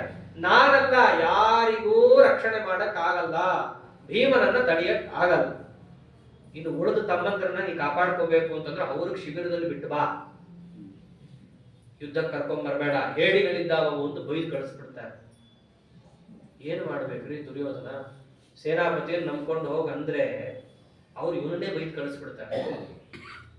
ಕಡೆಗೆ ಏನು ಮಾಡಕ್ಕಾಗಿಲ್ಲ ಅಂತ ಹೇಳಿ ತಾನು ಇನ್ನೊಂದ್ ಕಡೆ ಯುದ್ಧ ಮಾಡ್ತಾ ಇರ್ತಾನೆ ದುರ್ಯೋಧನ. ಅಷ್ಟರಲ್ಲಿ ಯುದ್ಧ ಮಾಡಬೇಕಾದ್ರೆ ಭೀಮಸೇನ ದೇವರ ಮಗ ಘಟೋತ್ಕಚ ಸಿಗ್ತಾನ ಅವನ ಕೈ. ಘಟೋತ್ಕಚ ತಾನು ಯುದ್ಧವನ್ನ ಮಾಡ್ತಾನೆ. ಸ್ವಲ್ಪ ಹೊತ್ತು ತಾನು ಯುದ್ಧವನ್ನ ಮಾಡಿ ಸ್ವಲ್ಪ ಮತ್ತೆ ಅಲ್ಲಿಂದನೂ ಓಡೋಗ್ತಾನೆ. ದುರ್ಯೋಧನನಿಗೆ ಯುದ್ಧ ಭೂಮಿಯಲ್ಲಿ ಪರಾಕ್ರಮಿ ಅಂತ ಹೆಸರು, ಯದ್ಯಪಿ ಮಹಾಬಲಿಷ್ಠ ಅವನು. ಆದ್ರೆ ರಾಕ್ಷಸರ ಎದುರಿಗೆ ಅವ್ರಿಗೆ ಯುದ್ಧ ಮಾಡ್ಲಿಕ್ಕೆ ಆಗಲ್ಲ. ಯಾಕಂದ್ರೆ ಅವತ್ತಿನ ದಿವಸ ತುಂಬಾ ದುಃಖ ಆಗಿರುತ್ತೆ ಮಾನಸಿಕವಾಗಿ, ಯುದ್ಧದಲ್ಲಿ ತುಂಬಾ ಬಳಲು ಕೂಡ ಇರ್ತಾನವನು. ಹೀಗೆ ಅವನ ಸ್ಥಿತಿ ಇದ್ದಾಗ ಮತ್ತೆ ಪಾಂಡವರ ಸೇನೆ ಮೇಲೆ ಭೀಷ್ಮಾಚಾರ್ಯ ಪ್ರತಿಜ್ಞೆ ಇರುತ್ತೆ. ಅದರಂತೆ ಅವರು ತುಂಬಾ ಮುರ್ಕೊಂಡು ಬೀಳ್ತಾರೆ. ಯಾರು ತಡೆಯೋರು ಇವ್ರನ್ನ ಅಂತಂದಾಗ ಅರ್ಜುನನ ಮಗ ಒಬ್ಬ ಇರ್ತಾನೆ, ಇರಾವ ಅಂತ ಅವನ ಹೆಸರು, ಇರಾವಂತ ಅಂತ. ನಾಗಕನ್ಯೆಯಲ್ಲಿ ಹುಟ್ಟಿದವನು. ಅವನು ಸ್ವರ್ಗಲೋಕದಲ್ಲಿ ಇಂದ್ರದೇವರು ಹೋದಾಗ ಸಿಕ್ಕಿರ್ತಾನೆ. ನಾನು ನಿಮ್ಮ ಮಗ ನಿಮ್ಗೇನಾದ್ರೂ ನಿಮ್ ಸೇವಾ ಮಾಡಬೇಕು ಅಂತಂದಾಗ ಯುದ್ಧದಲ್ಲಿ ಮಾಡುವಂತೆ ಅಂತೇಳಿ ಅರ್ಜುನ ಹೇಳಿರ್ತಾನೆ. ಆ ಇರಾವಾನ್ ಬರ್ತಾನೆ. ಅವನು ಇರಾವಾನು ಎಂಥ ಪರಾಕ್ರಮಿ, ಅವನ್ನೆಲ್ಲ ವರ್ಣನೆಯನ್ನು ಕೊಡ್ತಾರೆ. ಸ್ವರ್ಗಲೋಕದಿಂದ ಇಳಿದು ಬಂದವನು. ಅವನ ಪರಾಕ್ರಮದಿಂದ ಆ ಶಕುನಿಯ 6 ಜನ ತಮ್ಮಂದನ್ನು ಕೊಲ್ತಾನೆ. ಕೊಂದಿದ್ದಷ್ಟೇ ಅಲ್ಲ, ಆ ಕಾಲದಲ್ಲಿ ಅವನಿಗೊಬ್ಬ ರಾಕ್ಷಸ ಎದುರಾಗ್ತಾನೆ. ಕೌರವರ ಸೇನೆಯಲ್ಲಿರುವ ರಾಕ್ಷಸ. ಅವನ ಹೆಸರು ಆರ್ಷಶೃಂಗಿ ಅಂತ. ಅವನ ಜೊತೆ ಯುದ್ಧವನ್ನ ಆಡುತ್ತಾ ಅವನ ಇರಾವಾನಿನ ತಲೆಯನ್ನ ಕತ್ತರಿಸಿ ಹಾಕ್ತಾನೆ. ಯಾರೋ ಆರ್ಷಶೃಂಗಿ. ಅರ್ಜುನನ ಮಗ ಸತ್ತ. ಸ್ವಲ್ಪ ಪ್ರಾಣ ಬರುತ್ತೆ ದುರ್ಯೋಧನನಿಗೆ. ಯಾಕಂದ್ರೆ ಅವ್ರ ಪಾರ್ಟಿಯಲ್ಲಿ ಯಾರು ಸಾಯ್ತಾನೆ ಇರಲ್ಲ. ಪ್ರತಿಯೊಬ್ಬರು ಖುಷಿಯಾಗಿ ಶಿಬಿರಕ್ಕೆ ಹೋಗ್ತಿರ್ತಾರೆ. ಅವ್ರ ಮುಖದಲ್ಲಿ ಒಂದು ಸ್ವಲ್ಪನಾರು ಬಾಡೋದು, ಬೇಜಾರಾಗೋದು, ಹುಬ್ಬುಗಂಟು ಹಾಕೋದು, ಈ ದೃಶ್ಯನೇ ನೋಡಿರಲ್ಲ ದುರ್ಯೋಧನ. ಯಾವಾಗ ಇರಾವಾನ್ ಸತ್ತ, ಓ ಒಬ್ಬನಾದ್ರೂ ಮೇನ್ ಪ್ರಧಾನ ಅರ್ಜುನನ ಮಗ ಸತ್ತ ಅಂತ ಅವನಿಗೊಂದು. ಅದು ಇರಾವಾನ್ ಅಂತ ಪ್ರಧಾನ ಅಲ್ಲ, ಪ್ರಧಾನ ಅಭಿಮನ್ಯು, ದ್ರೌಪದಿಯ ಮಕ್ಕಳು. ಅವರಂತೂ ಖುಷಿ ಖುಷಿಯಾಗಿ ಯುದ್ಧ ಮಾಡ್ತಾನೆ ಇದ್ದಾರೆ. ಆದ್ರೂ ಯಾರೋ ಒಬ್ಬ ಸತ್ತ ಅಂತ ಹೇಳಿ ಇನ್ನೇನು ಖುಷಿ ಆಯ್ತು ಅನ್ನೋ ಅಷ್ಟರಲ್ಲಿ ಎದುರಿಗೆ ಮತ್ತೆ ಘಟೋತ್ಕಚನೆ ಸಿಗ್ತಾರೆ. ಆ ಘಟೋತ್ಕಚ ಸಿಕ್ಕಾಗ ದುರ್ಯೋಧನನು ಅದು ಇದು ಬಾಣ ಗೀಣ ಬಿಡ್ತಾನೆ. ಅವನಿಗೆ ಬಾಣ ಗೀಣ ಎಲ್ರಿಗೆ ತಾಗಬೇಕು. ಅವನು ಬಾಣ ಬಿಡುವಂತಹ ಯೋಧನೆ ಅಲ್ಲ. ಬೆಟ್ಟ ಗುಡ್ಡ ಎತ್ತ ಅವನ ತಲೆ ಮೇಲೆ ಒಗಿಯೋನು. ಬೆಟ್ಟ ಗುಡ್ಡ ಸಿಗಲಿಲ್ವಾ, ಸತ್ತಿರೋ ಆನೆ ತಗೊಂಡು ಅವನ ಮೇಲೆ ಎಸಿತಾ ಇದ್ದ. ರಥ ಎತ್ತು ಒಗಿತಾ ಇದ್ದ. ಅದು ಇದು ಬಂದ್ರೆ ಬಾಣದಿಂದ ತಪ್ಪಿಸ್ತಾರೆ. ಆನೆನೇ ಬಂದು ಮೈ ಮೇಲೆ ಬಿದ್ದು ಏನ್ ಮಾಡ್ತಾನೆ ದುರ್ಯೋಧನ? ಒದ್ದಾಡಿ ಹೋದ. ಆದ್ರೆ ಏನ್ ಮಾಡೋದು? ಕಡೆಗೆ ರಥದಿಂದ ಇಳಿದು ಹಿಂದಿಂದ ನಡ್ಕೊಂಡು ಹೋಗ್ತಾನೆ. ಬೆನ್ ಮಾಡಿ ಓಡೋದ್ರೆ ಬೈಸ್ಕೊತಾನೆ. ಹಿಂದಿಂದ ನಡ್ಕೊಂಡು ಹೋಗ್ಬೇಕಾದ್ರೆ ಘಟೋತ್ಕಚನೆ ಬೈತಾನೆ. ಇವತ್ ಸಾಲ ತೀರಿಸ್ತೀನಿ ಬಾ ನಿಂತು ಅಂತಾಳವನು. ಏನಂತ? ಅದ್ಯ ಅನರಣ್ಯಂ ಗಮಿಷ್ಯಾಮಿ ಪಿತೃಣಾಂ ಮಾತುರೇವಚ. ತುಂಬಾ ಸಾಲ ಕೊಟ್ಟಿದ್ದೀಯಾ ನಮ್ಮ ಅಪ್ಪ ಅಮ್ಮಂಗೆ, ಕಾಡು ಕಳಿಸಿದ್ದೀಯಾ, ಯಾವ ಸಾಲ? ದುಃಖದ ಸಾಲ ಕೊಟ್ಟಿದ್ದೀಯಾ. ಇವತ್ತಷ್ಟು ತೀರ್ಸೋದು ಸಮಯ ಬಂದಿದೆ ಬಾ. ಅದು ಹೆಂಗೆ? ವಿತ್ ಇಂಟ್ರೆಸ್ಟ್ ಅಷ್ಟು ಕೊಡ್ತೀನಿ ಬಾ. ನಮ್ಮಪ್ಪ ಅಮ್ಮನಿಗೆ ಎಷ್ಟು ಒದ್ದಾಡಿಸಿದ್ದೀಯಾ, ಸಭೆಯಲ್ಲಿ ಕರೆದು ಎಳೀತೀಯ, ಎಷ್ಟು ಮಾಡ್ತೀಯ, ಅದೊಂದನ್ನ ಗಟ್ಟಿಯಾಗಿ ಎಲ್ಲ ಕಡೆ ವೇದವ್ಯಾಸದೇವರು ಹೇಳ್ತಾರೆ. ಸಭಾದಲ್ಲಿ ಒಂದು ಸ್ತ್ರೀಗೆ ಮಾಡಿದ ಅಪಮಾನ, ಆ ಅಪಮಾನವಾಗಬೇಕಾದ್ರೆ ಎಲ್ಲರೂ ಕೂಡ ಕೈ ಚಪ್ಪಾಳೆ ತಟ್ತಾ ಇದ್ದ. ಕೆಲವರು ತಪ್ಪು ಅಂತ ಗೊತ್ತಿದ್ರು ಬಾಯಿ ಹೊಡ್ಕೊಂಡು ಕೂತವರು ಅವರೆಲ್ಲರೂ ಕೌರವರ ಪಾರ್ಟಿಯಲ್ಲಿದ್ದಾರೆ ಇವಾಗ. ಅದಕ್ಕೆ ಕೃಷ್ಣನೇ ಅಂತಾನೆ, ಉದ್ಯೋಗ ಪರ್ವಕ್ಕೆ ಹೋಗ್ಬೇಕಾದ್ರೆ ಪಾಂಡವರ ಪರವಾಗಿ ದುರ್ಯೋಧನನ ಹತ್ರ ಮಾತಾಡಕ್ ಹೋಗ್ಬೇಕಾದ್ರೆ 5 ಜನರ ಅಭಿಪ್ರಾಯ ಕೇಳ್ತಾನೆ. ದ್ರೌಪದಿ ಹತ್ರ ಕೇಳಲಿಕ್ಕೆ ಹೋದಾಗ ಧರ್ಮರಾಜ ಅಂತಾನೆ, ಹೆಣ್ಮಕ್ಳನ್ನ ಯಾಕೆ ಕೇಳ್ತೀಯ? ಅವ್ರನ್ನೇನು ಕೇಳೋದಿದೆ? ಸಂಧಿ ವಿಗ್ರಹ ಯುದ್ಧಕ್ಕೆ ಯುದ್ಧ ಇಲ್ಲ ಅನ್ನೋದಕ್ಕೆ ನಿಂತಿರೋದು. ಹೆಣ್ಮಕ್ಳೇನು ಯುದ್ಧಕ್ಕೆ ಬರಲ್ಲಲ್ಲ, ಅವ್ರನ್ನ ಯಾಕೆ ಕೇಳಬೇಕು? ಇವೆಲ್ಲ ಮಾತಾಡೋವಾಗ ಧರ್ಮರಾಜ ಯುದ್ಧ ಬೇಡ ಅಂತಾನೆ ಅಂತಿರ್ತಾನೆ. ಯುದ್ಧ ಬೇಡ. ಭೀಮನ್ ಕೇಳಿದಾಗ ಭೀಮ ಯುದ್ಧ ಬೇಡ. ಕೃಷ್ಣನಿಗೆ ಶಾಕ್ ಆಗುತ್ತೆ. ಭೀಮ ನೀನು, ನಿಮ್ಮಣ್ಣ ಏನೋ ಬಿಡು, ಅವನು ಸೌಮ್ಯ, ಯುದ್ಧ ಬೇಡ ಅಂತ ಒಂದು ಅರ್ಥ ಇದೆ, ನೀ ಯುದ್ಧ ಬೇಡ ಅಂತ್ಯ. ಕೃಷ್ಣ, ಮನೆಯಲ್ಲೊಬ್ರು ಹಿರಿಯರಿದ್ದಾಗ ಅವರಂತೆ ನಡ್ಕೋಬೇಕಾದದ್ದು ಧರ್ಮ. ನಮ್ಮಣ್ಣ ಬೇಡ ಅಂತ ಇದ್ದಾನೆ ಅಂತ ಬೇಡ ಅಂತ ಇದ್ದೀನಿ. ನೀನು ಇಂಡಿವಿಜುವಲ್ ಆಗಿ ಕೇಳು, ನಂದು ಬೇರೆ ಇದೆ ಆನ್ಸರ್. ಯಾರು ಯುದ್ಧಕ್ಕೆ ಬರ್ಲಿದ್ರು ಪರವಾಗಿಲ್ಲ, ನಾನು ಒಬ್ಬನೇ ಹೋಗಿ ಬಡ್ದು ಬರ್ತೀನಿ. ಹಾಗೆ ಅರ್ಜುನನು ಅಂತಾನೆ, ಇಂಡಿವಿಜುವಲ್ ಆಗಿ ಯುದ್ಧ ಬೇಕು. ಅಣ್ಣ ಹೇಳುತ್ತಿದ್ದಾನೆ ಬೇಡ.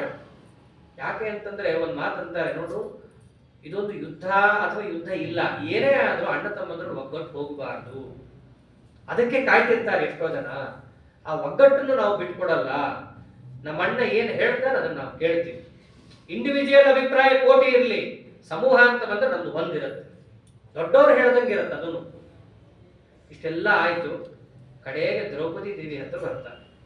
ಧರ್ಮರಾಜ ಅಂದ, ನಮ್ಮನ್ನು ಕೇಳಾಯ್ತಲ್ಲ ಅವಳನ್ನ ಯಾಕೆ?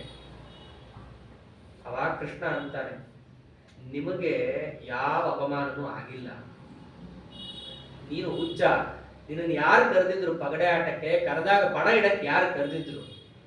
ಪಣ ಇಟ್ಟಿದ್ದು ಇಟ್ಟಿ, ಏನಿಡಬೇಕು ಅನ್ನೋ ಪರಿಜ್ಞಾನ ಸಹಿತ ನಿನಗಿಲ್ಲ. ಯಾರಾದ್ರೂ ಸ್ತ್ರೀಯರನ್ನ ಪಣಕ್ಕಿಡ್ತಾರ? ದ್ರೌಪದಿಯನ್ನ ಪಣಕ್ಕಿಟ್ಟಿನಿ. ವಸ್ತುತಃ ಇಡ್ಲಿಕ್ಕೆ ಯೋಗ್ಯಳಲ್ಲ. ನಿನ್ನವಳ ಆಗಿರಬಹುದು, ಪೂರ್ಣ ಮಟ್ಟದಲ್ಲಿ ಅಲ್ಲ. ಅದನ್ನ ಅರ್ಥ ಮಾಡ್ಕೋ. ಇಟ್ಟೇ ತಪ್ಪು ಮಾಡಿದ್ದೀಯಾ, ಆಗಿದ್ದ ಅಪಮಾನ ಅವಳಿಗೆ. ಆದ್ದರಿಂದ ನಿಮ್ಗೆಲ್ಲರಿಗಿಂತ ಮೊದಲು ಅವಳನ್ನೇ ಕೇಳಬೇಕು. ದ್ರೌಪದಿ, ನಿನ್ನ ಅಭಿಪ್ರಾಯ? ಇವರೆಲ್ಲರೂ ಯುದ್ಧ ಮಾಡಲ್ಲ ಅಂತ ಇದಾರಲ್ಲ ಕೃಷ್ಣ, ಬೇಕಾಗಿಲ್ಲ ಮಾಡದೇ ಇದ್ದಾರೆ. ನನ್ನ ಮಕ್ಕಳಿದ್ದಾರೆ, ಅಭಿಮನ್ಯು ಇದ್ದಾನೆ, ಅವರಿಬ್ಬರನ್ನು ಹಿಡ್ಕೋತೀನಿ. ನನ್ನ ತಮ್ಮ ಇದ್ದಾನೆ ಧೃಷ್ಟದ್ಯುಮ್ನ, ಅವನನ್ನು ಕರ್ಕೋತೀನಿ. ಇದ್ದ ಸೇನೆಯನ್ನೇ ಒಗ್ಗಟ್ಟು ಮಾಡ್ತೀನಿ, ಯುದ್ಧ ಮಾಡ್ತೀನಿ ನಾನು. ಅವ್ರು ಮಾಡದೇ ಇದ್ರು ಪರವಾಗಿಲ್ಲ, ನಾ ಯುದ್ಧ ಮಾಡಿಸ್ತೀನಿ. ನನ್ನ ಮಕ್ಕಳನ್ನ ಹಿಡ್ಕೊಂಡು ಯುದ್ಧ ಮಾಡ್ತೀನಿ. ನನ್ನ ಗಂಡಂದು ನನ್ಗಿಂತ ದೊಡ್ಡವ್ರು ನನ್ನ ಮಾತು ಕೇಳಲ್ಲ, ಬೇಡ. ಅವ್ರಿಗೆ ನಾನು ಆದೇಶನೂ ಕೊಡಕ್ಕಾಗಲ್ಲ. ನನ್ನ ಮಕ್ಕಳನ್ನ ನಾ ಹೇಳ್ಬೋದಲ್ಲ, ನನ್ನ ತಮ್ಮನ್ನ ನಾ ಹೇಳ್ಬೋದಲ್ಲ, ನಮ್ಮಪ್ಪನ್ನ ನಾ ಕೇಳ್ಕೋಬಹುದಲ್ಲ. ಅವ್ರನ್ನ ನಾ ಕೇಳ್ಕೊತೀನಿ, ಯುದ್ಧ ಆಗ್ಲೇಬೇಕು. ಅವ್ರು ಯಾರು ಅನುಭವಿಸಿಲ್ಲ, ನಾನು ಅನುಭವಿಸಿಲ್ಲ. ಅವಾಗ ಕೃಷ್ಣ ಅಂತ ತಲೆ ಸವರಿ, ತಂಗಿ ಆಗ್ಬೇಕು ಎಷ್ಟೇ ಆದ್ರು. ದ್ರೌಪದಿ, ಯುದ್ಧನೇ ನಿಶ್ಚಯ ಮಾಡ್ಕೊಂಡು ಬರ್ತೀನಿ. ಕೃಷ್ಣ ಆಗಲೇ ಹೇಳಿ ಹೋಗಿರ್ತಾನೆ, ಅವನೇ ನಿರ್ಣಯ ಮಾಡಿ ಹೋದದ್ದು. ಆಮೇಲೆ ಧರ್ಮರಾಜ ಮುಂತಾದವ್ರನ್ನ ಕೇಳ್ತಾನೆ, ಯುದ್ಧ ಮಾಡ್ಬೇಕಂತ ಅವರು ಅಂತಾರೆ. ಮುಂತಾದದ್ದೆಲ್ಲ ಆಮೇಲೆ ನಿರ್ಣಯ ಆಗೋದು. ಯುದ್ಧನೇ ಆಗಬೇಕು, ಇವೆಲ್ಲ ದ್ರೌಪದಿಯ ಆಸೆ ಇರುತ್ತೆ. ಅದನ್ನ ನೋಡಿದಂಥವ್ರು ಅಲ್ಲಿರೋ ಶಿಬಿರದಲ್ಲಿದ್ದವರು. ಆದ್ರೆ ದ್ರೌಪದಿ ದೇವಿಗೆ ಅಪಮಾನ ಆಗಿದೆ, ಕೃಷ್ಣನಗದು ಇಷ್ಟ ಇಲ್ಲ. ಅಷ್ಟೇ ಅಲ್ಲ, ಸಭಾ ಮಧ್ಯದಲ್ಲಿ ಕೃಷ್ಣನೇ ಘೋಷಣೆ ಮಾಡ್ತಾನೆ ಉದ್ಯೋಗ ಪರ್ವದಲ್ಲಿ, ನೀವೆಲ್ಲರೂ ಕೂಡ ದ್ರೌಪದಿಗೆ ಅಭಿಮಾನ ಆಗ್ಬೇಕಾದ್ರೆ ಬಾಯಿ ಹೊರಕೊಂಡು ಕೂತಿದ್ರಿ, ಅದಕ್ಕೆ ನಿಮ್ಮನೆಗೆ ನಾ ಬರಲ್ಲ. ಭೀಷ್ಮಾಚಾರ್ಯ ಕರ್ಣ ತೋರಣ ಹಾಕಿ ಪೂರ್ಣ ಕುಂಭ ಹಿಡ್ಕೊಂಡು ಕೃಷ್ಣ ನಮ್ಮನೆಗೆ ಬರ್ತಾನೆ ಅಂತಂದ್ರೆ ಬರಲ್ಲ. ದ್ರೋಣಾಚಾರ್ಯ ಬರಲ್ಲ. ನಿಮ್ಮನೆಯಲ್ಲಿ ಪಂಚಭಕ್ಷ ಪರಮಾತ್ಮ ಉಣ್ಣಕ್ ನಾ ಬಂದಿಲ್ಲ. ಆ ಸಭೆಯಲ್ಲಿ ಒಬ್ಬನೇ ಒಬ್ಬ ಎದ್ದು ಕೂಗಾಡಿದ್ದು, ಇದು ಅಧರ್ಮ, ಇದು ತಪ್ಪು, ನಾನು ಇದನ್ನ ನೋಡ್ಲಾರೆ ಅಂತ ಕೂಗಿದ್ದು ಒಬ್ಬನೇ ವಿದುರ. ಅವ್ರ ಮನೆಗೆ ಹೋಗ್ತೀನಿ, ಅಲ್ಲಿ ಏನು ಸಿಗುತ್ತೋ ಒಂದು ಲೋಟ ನೀರು ನಾ ಕುಡಿತೀನಿ, ನಿಮ್ಮ ಮನೆಗೆ ನಾವು ಊಟಕ್ಕೆ ಬರಲ್ಲ. ಅದಕ್ಕೆ ಮಹಾಭಾರತ ಯುದ್ಧದಲ್ಲಿ ಪ್ರತಿಯೊಬ್ಬರು ಕೌರವರನ್ನು ನೋಡಿದಾಗ, ಭೀಷ್ಮಾಚಾರ್ಯ ನೋಡಿದಾಗ ಇದೇ ಮಾತಂತಾರೆ, ಏನ್ ದೊಡ್ಡ ಧಾರ್ಮಿಕರು ಅಂತ ಕೊಚ್ಕೋತೀರ ನಿಮ್ಮನ್ನು ನೀವು. ಒಂದು ಸ್ತ್ರೀಗೆ ನಿಮ್ ಕಣ್ಣೆದುರಿಗೆ ಅಪಮಾನ ಆಗ್ತಿದ್ದಾಗ ತಡೆಯೋ ಯೋಗ್ಯತೆ ಇಲ್ಲ ನಿಮಗೆ. ಕಡೆಯ ಪಕ್ಷ ಇದು ಅಧರ್ಮ ಅಂತ ಹೇಳಲಿಕ್ಕೆ ಬಾಯಿ ಬರ್ತಾ ಇಲ್ಲ. ಎರಡಿರುತ್ತೆ, ಒಂದು ಅಧರ್ಮ ಅಂತ ನಡೀತಾ ಇದ್ರೆ ನಮ್ಮ ಕಣ್ಣೆದುರಿಗೆ ಸಾಮರ್ಥ್ಯ ಇದ್ರೆ ಹೋಗಿ ತಡಿಬೇಕು. ಆಗುತ್ತಿಲ್ವಾ, ಕಿವಿ ಮುಚ್ಕೊಂಡು ಗೋವಿಂದ ಅಂತ ಅಲ್ಲಿಂದ ಎದ್ದೋಗ್ಬಿಡ್ಬೇಕು. ಅದು ಎರಡೂ ಮಾಡದೆ ನಮ್ಮ ಪಾಡಿಗೆ ನಾವು ಕೂತಿದ್ದೀವಪ್ಪ, ನಾವು ಹೂಂತ್ಲು ಅಂತಿಲ್ಲ, ಇಲ್ಲ ಅಂತಲೂ ಅಂತಿಲ್ಲ ಅಂತಂದ್ರೆ ಅಧರ್ಮ ನಡೀತಿದ್ದಾಗ ಸುಮ್ಮನಿದ್ರು ಮೌನಂ ಸಮ್ಮತ ಲಕ್ಷಣ ಅಷ್ಟೇ. ಅದು ನಿಮ್ ಸಮ್ಮತಿ ಅಂತಲೇ ತೋರಿಸ್ಕೊಡುತ್ತೆ. ಅದಕ್ಕೆ ಭೀಷ್ಮಾಚಾರ್ಯರು ಯಾರೇ ಸೇನಾಪತಿ ಇದ್ರೂ ಕೂಡ ಪಾಂಡವರ ಪಕ್ಷದಲ್ಲಿದ್ದ ಪ್ರತಿಯೊಬ್ಬರು ಅವ್ರಿಗೆ ಅಂತ ಇದ್ದಿದ್ದು ಒಂದೇ, ದ್ರೌಪದಿ ದೇವಿ ಸೀರೆ ಎಳಿಬೇಕಾದ್ರೆ ಹೋಗಿತ್ತು ಪೌರುಷ ಅಂದ್ರೇನು, ಆ ತಪ್ಪಿಗೆ ನಿಮ್ಮನ್ನೆಲ್ಲರೂ ಹೊಡಿತಾ ಇದ್ದೀವಿ. ಪ್ರತಿಯೊಬ್ಬರಿಗೂ ಆ ಎಚ್ಚರಿಕೆ ಇತ್ತು. ಅದಕ್ಕೆ ಆ ಘಟೋತ್ಕಚ ದುರ್ಯೋಧನ ಹಿಂದಿಂದ ಯುದ್ಧ ಮಾಡ್ತಿರ್ಬೇಕಾದ್ರೂ, ಬಾ ಸಾಲ ತೀರಿಸ್ತೀನಿ, ಬಾ ಅಲ್ಲಿ ಸೀರೆ ಹೇಳದಂಗಲ್ಲ, ಇಲ್ಲಿ ಯುದ್ಧ ಮಾಡುವ ಅಂತ ಹೇಳಿ, ಅದು ಇದು ಕಲ್ಲು ಬಂಡೆ ಎಲ್ಲ ಸಿಕ್ಕ ಆನೆ ಕುದುರೆ ಸತ್ತೋಗಿರ್ತಾವಲ್ಲ ಅದನ್ನೆಲ್ಲ ತಗೊಂಡು ತನ್ನ ಮೇಲೆ ಎಸಿತಾ ಇದ್ದಾನೆ. ಮಾಯಾ ಯುದ್ಧ, ರಾಕ್ಷಸ ಎಷ್ಟೇ ಆದ್ರು ನಿಲ್ಲಕ್ಕಾಗ್ತಾ ಇಲ್ಲ. ಕಡೆಗೆ ಅಲ್ಲಿದ್ದಂತಹ ಭೀಷ್ಮಾಚಾರ್ಯರು ದೂರ ಇರ್ತಾರೆ, ಯಾಕೆ ಅವನನ್ನು ದೂರ ಕಳಿಸಿರ್ತಾರೆ ಆಗ್ಲೇ. ಆಯ್ತು, ಘಟೋತ್ಕಚ ರಾಕ್ಷಸ ಎಲ್ಲಿಂದ ಇರ್ಬೇಕಾದ್ರೆ ಹಾರ ಹೋಗಿ ಯುದ್ಧ ಮಾಡ್ತಾನೆ. ದ್ರೋಣಾಚಾರ್ಯ ನೀವು ಹೋಗಿ ಕಾಪಾಡ್ರಿ ಅವನ್ನ ಅಂತಾರೆ. ಆಚಾರ್ಯ ಉಪಸಂಗಮ್ಯ ಇವತ್ತು ಹೋಗ್ತಾನೆ, ನಮ್ಮ ರಾಜ ಕಾಪಾಡ್ಬೇಕಾದ್ರೆ ನಿಮ್ ಕೈಲಿದೆ, ಹೋಗ್ರಿ ಅಂತ ಮತ್ತೆ ದ್ರೋಣಾಚಾರ್ಯನ ಕಳಿಸ್ತಾರೆ. ದ್ರೋಣಾಚಾರ್ಯರು ಹರಸಾಹಸ ಪಟ್ಟು ಅಂತೂ ಅವನ ಕೈಯಿಂದ ಬಿಡಿಸದೆ ಅಂತ ಹೇಳಿ ಇವನ್ ಘಟೋತ್ಕಚನ ಕೈಯಿಂದ ಬಿಡಿಸ್ತಾರೆ. ಬಿಡಿಸಿ ಅವನಿಗಂತಾರೆ, ಬುದ್ಧಿ ಇಲ್ಲ ನಿನಗೆ, ಹೋಗು ಒಂದ್ ಕಡೆ ಕೂತ್ಕೋ ಅಂತ ಹೇಳಿ ಬಿಡಿಸ್ಬಿಡ್ತಾರೆ. ಶಿಬಿರಕ್ಕೆ ಹೋಗು ನೀನು. ಅವನಂತಾನೆ, ಮಹಾಮಾನಿ ನಾನು ಹೆಂಗ್ ಶಿಬಿರಕ್ಕೆ ಹೋಗ್ಲಿ ಅಂತಾನೆ. ಬದುಕಬೇಕಾ ಸಾಯ್ಬೇಕಾ ನಿನಗೆ ಅಂತ ಕೇಳ್ತಾರೆ. ಇಷ್ಟು ಹೊಡೆತ ತಿಂದಿದ್ದೀಯ, ಶಿಬಿರಕ್ಕೆ ಹೋಗು ಅಂತಂದ್ರೆ ಕೇಳ್ತಿಲ್ಲಲ್ಲ ನೀನು. ಅವಾಗ ಅವನೇ ಅಂತಾನೆ, ನಾನ್ ರಾಜ, ನಾನು ಯುದ್ಧ ಭೂಮಿಯಲ್ಲಿದ್ರೆ ಸೈನಿಕರು ಹೋರಾಡ್ತಾರೆ, ನಾನಿರ್ಬೇಕು ಭೂಮಿಯಲ್ಲಿ, ನಾನಿದ್ದೇನೆ, ನಿಮ್ ಹಣೆ ಬಾರ ಹೀಗೆ ಸರಿಯಾಗಿ ಹೋರಾಡ್ತಾ ಇಲ್ಲ, ಇನ್ನಾನಿಲ್ಲ ಅಂದ್ರೆ ಮುಗ್ದೇ ಹೋಯ್ತು, ನಾನು ಎಲ್ಲೋ ಒಂದ್ ಕಡೆ ಮೂಲೆಯಲ್ಲಿ ನಿಂತಾರು ನಿಲ್ತೀನಿ ಅಂತೇಳಿ ಇಲ್ಲೋ ಪರಿಸ್ಥಿತಿ ಬರುತ್ತೆ ದುರ್ಯೋಧನ. ಇಷ್ಟ ಆಗ್ತಿರ್ಬೇಕಾದ್ರೆ ಅವತ್ತಿನ ದಿವಸ ಇನ್ನೊಂದು ವಿಚಿತ್ರವಾದ ನಡೆಯುತ್ತೆ. ಆ ಘಟೋತ್ಕಚ ಮತ್ತು ಭೀಮಸೇನ ಇಬ್ಬರು ಸೇರಿ ಯುದ್ಧ ಮಾಡಬೇಕಾದ್ರೆ ಭಗದತ್ತ ಒಂದು ದೊಡ್ಡ ವೈಷ್ಣವಾಸ್ತ್ರವನ್ನು ಪ್ರಯೋಗ ಮಾಡ್ತಾನೆ. ಆ ವೈಷ್ಣವಾಸ್ತ್ರವನ್ನ ಪ್ರಯೋಗ ಭೀಮಸೇನನ ಮೇಲೆ ವಸ್ತುತಃ ಮಾಡಬೇಕಿತ್ತು. ಆದ್ರೆ ಆ ಅಪ್ಪ ಮಗ ಇಬ್ಬರು ಸೇರ್ಕೊಂಡು ಆನೆ ಮೇಲೆ ಬಂದು ಯುದ್ಧ ಮಾಡೋದು, ಆನೆ ಎಸೆಯೋದು, ಇವೆಲ್ಲ ಮಾಡೋದು ನೋಡಿ ಗಾಬರಿಯಾಗಿ ಈ ವೈಷ್ಣವಾಸ್ತ್ರ ಅವರಿಬ್ಬರನ್ನು ಕೊಲ್ಲಿ ಅಂತ ಸಂಕಲ್ಪ ಮಾಡಿ ಎಸೆದು ಬಿಡ್ತಾರೆ. ಅಸ್ತ್ರ ಫ್ಲಾಪ್ ಆಗೋಗುತ್ತೆ. ಕಾರಣ ಇಷ್ಟೇ, ಅದು ಮಂತ್ರಭೂತವಾದ ಅಸ್ತ್ರ. ಆ ಅಸ್ತ್ರವನ್ನು ಅವರು ಪಡಿಬೇಕಾದ್ರೆ ದೇವತೆಗಳಿಂದ ಕೆಲವೊಂದು ರಿಸ್ಟ್ರಿಕ್ಷನ್ಸ್ ಹಾಕೊಂಡು ಪಡೆದಿರ್ತಾರೆ. ಈ ಅಸ್ತ್ರವನ್ನ ನೀ ಪಡಿತಾ ಇದ್ದೀಯ, ಇದು ವೈಷ್ಣವಾಸ್ತ್ರ, ಇದಕ್ಕೆ ಪ್ರತ್ಯಸ್ತ್ರ ಇಲ್ಲ. ವೈಷ್ಣವಾಸ್ತ್ರ ಪ್ರತ್ಯಸ್ತ್ರ ಇಲ್ಲ.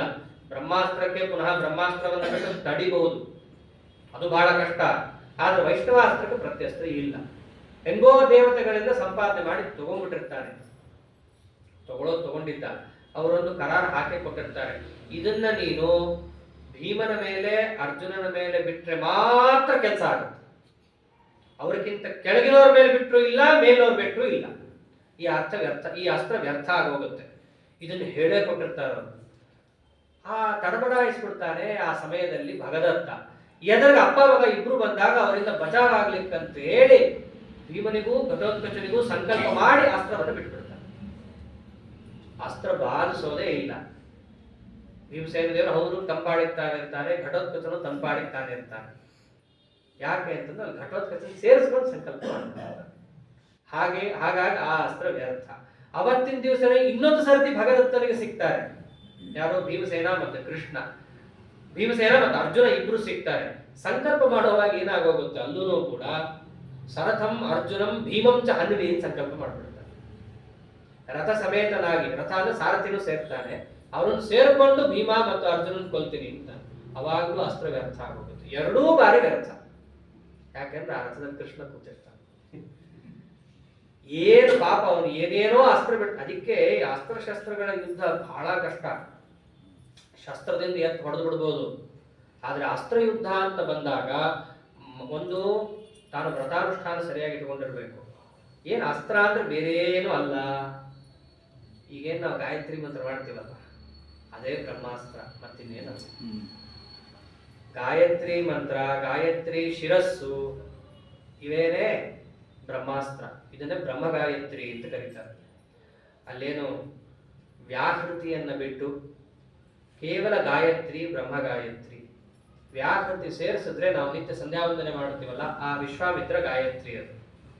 ಅದಲ್ಲದೆ ಶಿರಸ್ಸು ಬೇರೆ ಇದೆ, ಓಂ ಆಪೋಜ್ಯೋತಿ ಅಂತ ಬರುತ್ತದೆ ಮಂತ್ರ, ಅದು ಗಾಯತ್ರಿ ಶಿರೋಸ್ತ್ರ. ಆ ಮಂತ್ರವನ್ನು ಗುರುಗಳಿಂದ ಪಡೆದು ಸಿದ್ಧಿಯನ್ನ ಪಡೆದಿರ್ತಾರೆ. ಅದನ್ನ ಪ್ರಯೋಗ ಮಾಡೋ ರೀತಿನೇ ಬೇರೆ. ಅದನ್ನೆಲ್ಲ ಮಹಾಭಾರತದಲ್ಲಿ ಕೊಟ್ಟಿದಾರಲ್ಲ ಅಂತ ಹೇಳಿ ನಾವು ಮಾಡ್ಲಿಕ್ಕೆ ಹೋದ್ರೆ ಏನೇನೂ ವರ್ಕ್ ಆಗಲ್ಲ. ಯಾಕೆಂದ್ರೆ ನಾವಂತಹ ನಿಯಮಗಳನ್ನು ಇಟ್ಕೊಂಡಿಲ್ಲ. ಅಂತಹ ಅಸ್ತ್ರಾದಿಗಳನ್ನ ಬಿಡಬೇಕಂದ್ರೆ ಅಷ್ಟು ನಿಯಮಗಳನ್ನು ಇಟ್ಕೊಂಡಿರ್ಬೇಕು. ಅವ್ರು ಯಾವ ಪಾಳ್ಯದಲ್ಲಾದ್ರೂ ಇರ್ಲಿ, ದುರ್ಯೋಧನನ ಕಡೆಯಾದ್ರೂ ಇರ್ಲಿ, ಪಾಂಡವರ ಕಡೆಯಾದ್ರೂ ಇರ್ಲಿ, ಅಷ್ಟು ನಿಯಮಗಳನ್ನ ಧರಿಸಿ ಅವ್ರು ಯುದ್ಧ ಮಾಡ್ತಾ ಇದ್ರು. ಅಷ್ಟು ನಿಯಮ ಇಟ್ಟುಕೊಂಡ್ರು ಮಧ್ಯದಲ್ಲಿ ಮರ್ತು ಹೋಗ್ತಾ ಇತ್ತು. ಅಷ್ಟೇ ಅಲ್ಲ, ಆ ನಿಯಮದ ಸಂಕಲ್ಪದಲ್ಲಿ ಏರುಪೇರು ಆಗ್ತಾ ಇತ್ತು. ಆ ಏರುಪೇರು ಆಗಿದ್ದದ್ದು ಅವ್ಯವಸ್ಥೆ ಆಗ್ತಾ ಇತ್ತು. ಆ ಎರಡನೇ ಬಾರಿ ವೈಷ್ಣವಾಸ್ತ್ರ ಬಿಟ್ಟಿದ್ದು ಕೂಡ ಯಾವ ಪ್ರಯೋಜನವೂ ಅವನಿಗೆ ಆಗಲೇ ಇಲ್ಲ ಕಡೆ ತನಕ. ಇಷ್ಟಾಗುತ್ತಿರ್ಲಿಕ್ಕೇನೆ 8ನೇ ದಿವಸ ಇನ್ನೇನು ಮುಗಿತಪ್ಪ ಅಂತ ಅನ್ನೋಷ್ಟರಲ್ಲಿ ಮತ್ತೆ ದುರ್ಯೋಧನನ 8 ಜನ ತಮ್ಮಂದ್ರು ಸಿಗ್ತಾರೆ ಭೀಮಸೇನನ ಕೈ. ದುರ್ಯೋಧನ ಎಲ್ಲೋ ದೂರ ಇದ್ದಾನೆ, ನೋಡ್ತಾ ಇದ್ದಾನೆ. ಭೀಮಸೇನನ ಕೈಯಲ್ಲಿ ಮತ್ತೆ ಅವನ ತಮ್ಮಂದ್ರು ಸಿಗ್ತಾ ಇದ್ದಾರೆ. ಭೀಷ್ಮಾಚಾರ್ಯ ಎಲ್ಲೋ ದೂರ ಸೂರ್ಯನ್ ನೋಡ್ತಾ ಇದ್ದಾರೆ. ಭೀಷ್ಮಾಚಾರ್ಯ ಯಾಕೆ ಶುರುವಾದಾಗಿಂದ ಪಾಪ ಅವರು ಬಯಸ್ಕೊಳ್ಳೋದೇ ಆಗಿತ್ತು ಅವ್ರ ಕೈಯಲ್ಲಿ. ಆಯ್ತು, ಇನ್ನಾದ್ರೂ ಕೂಡ ಮುಗಿತು ಅನ್ನೋಷ್ಟರಲ್ಲಿ ಮತ್ತೆ ದುರ್ಯೋಧನ ಕೆಲವು ತಮ್ಮಂದ್ರು ಸಿಗ್ತಾರೆ, ಅವ್ರನ್ನ ಕೊಂದೇ ಹಾಕ್ಬಿಡ್ತಾರೆ. ದುರ್ಯೋಧನ 100 ಜನ.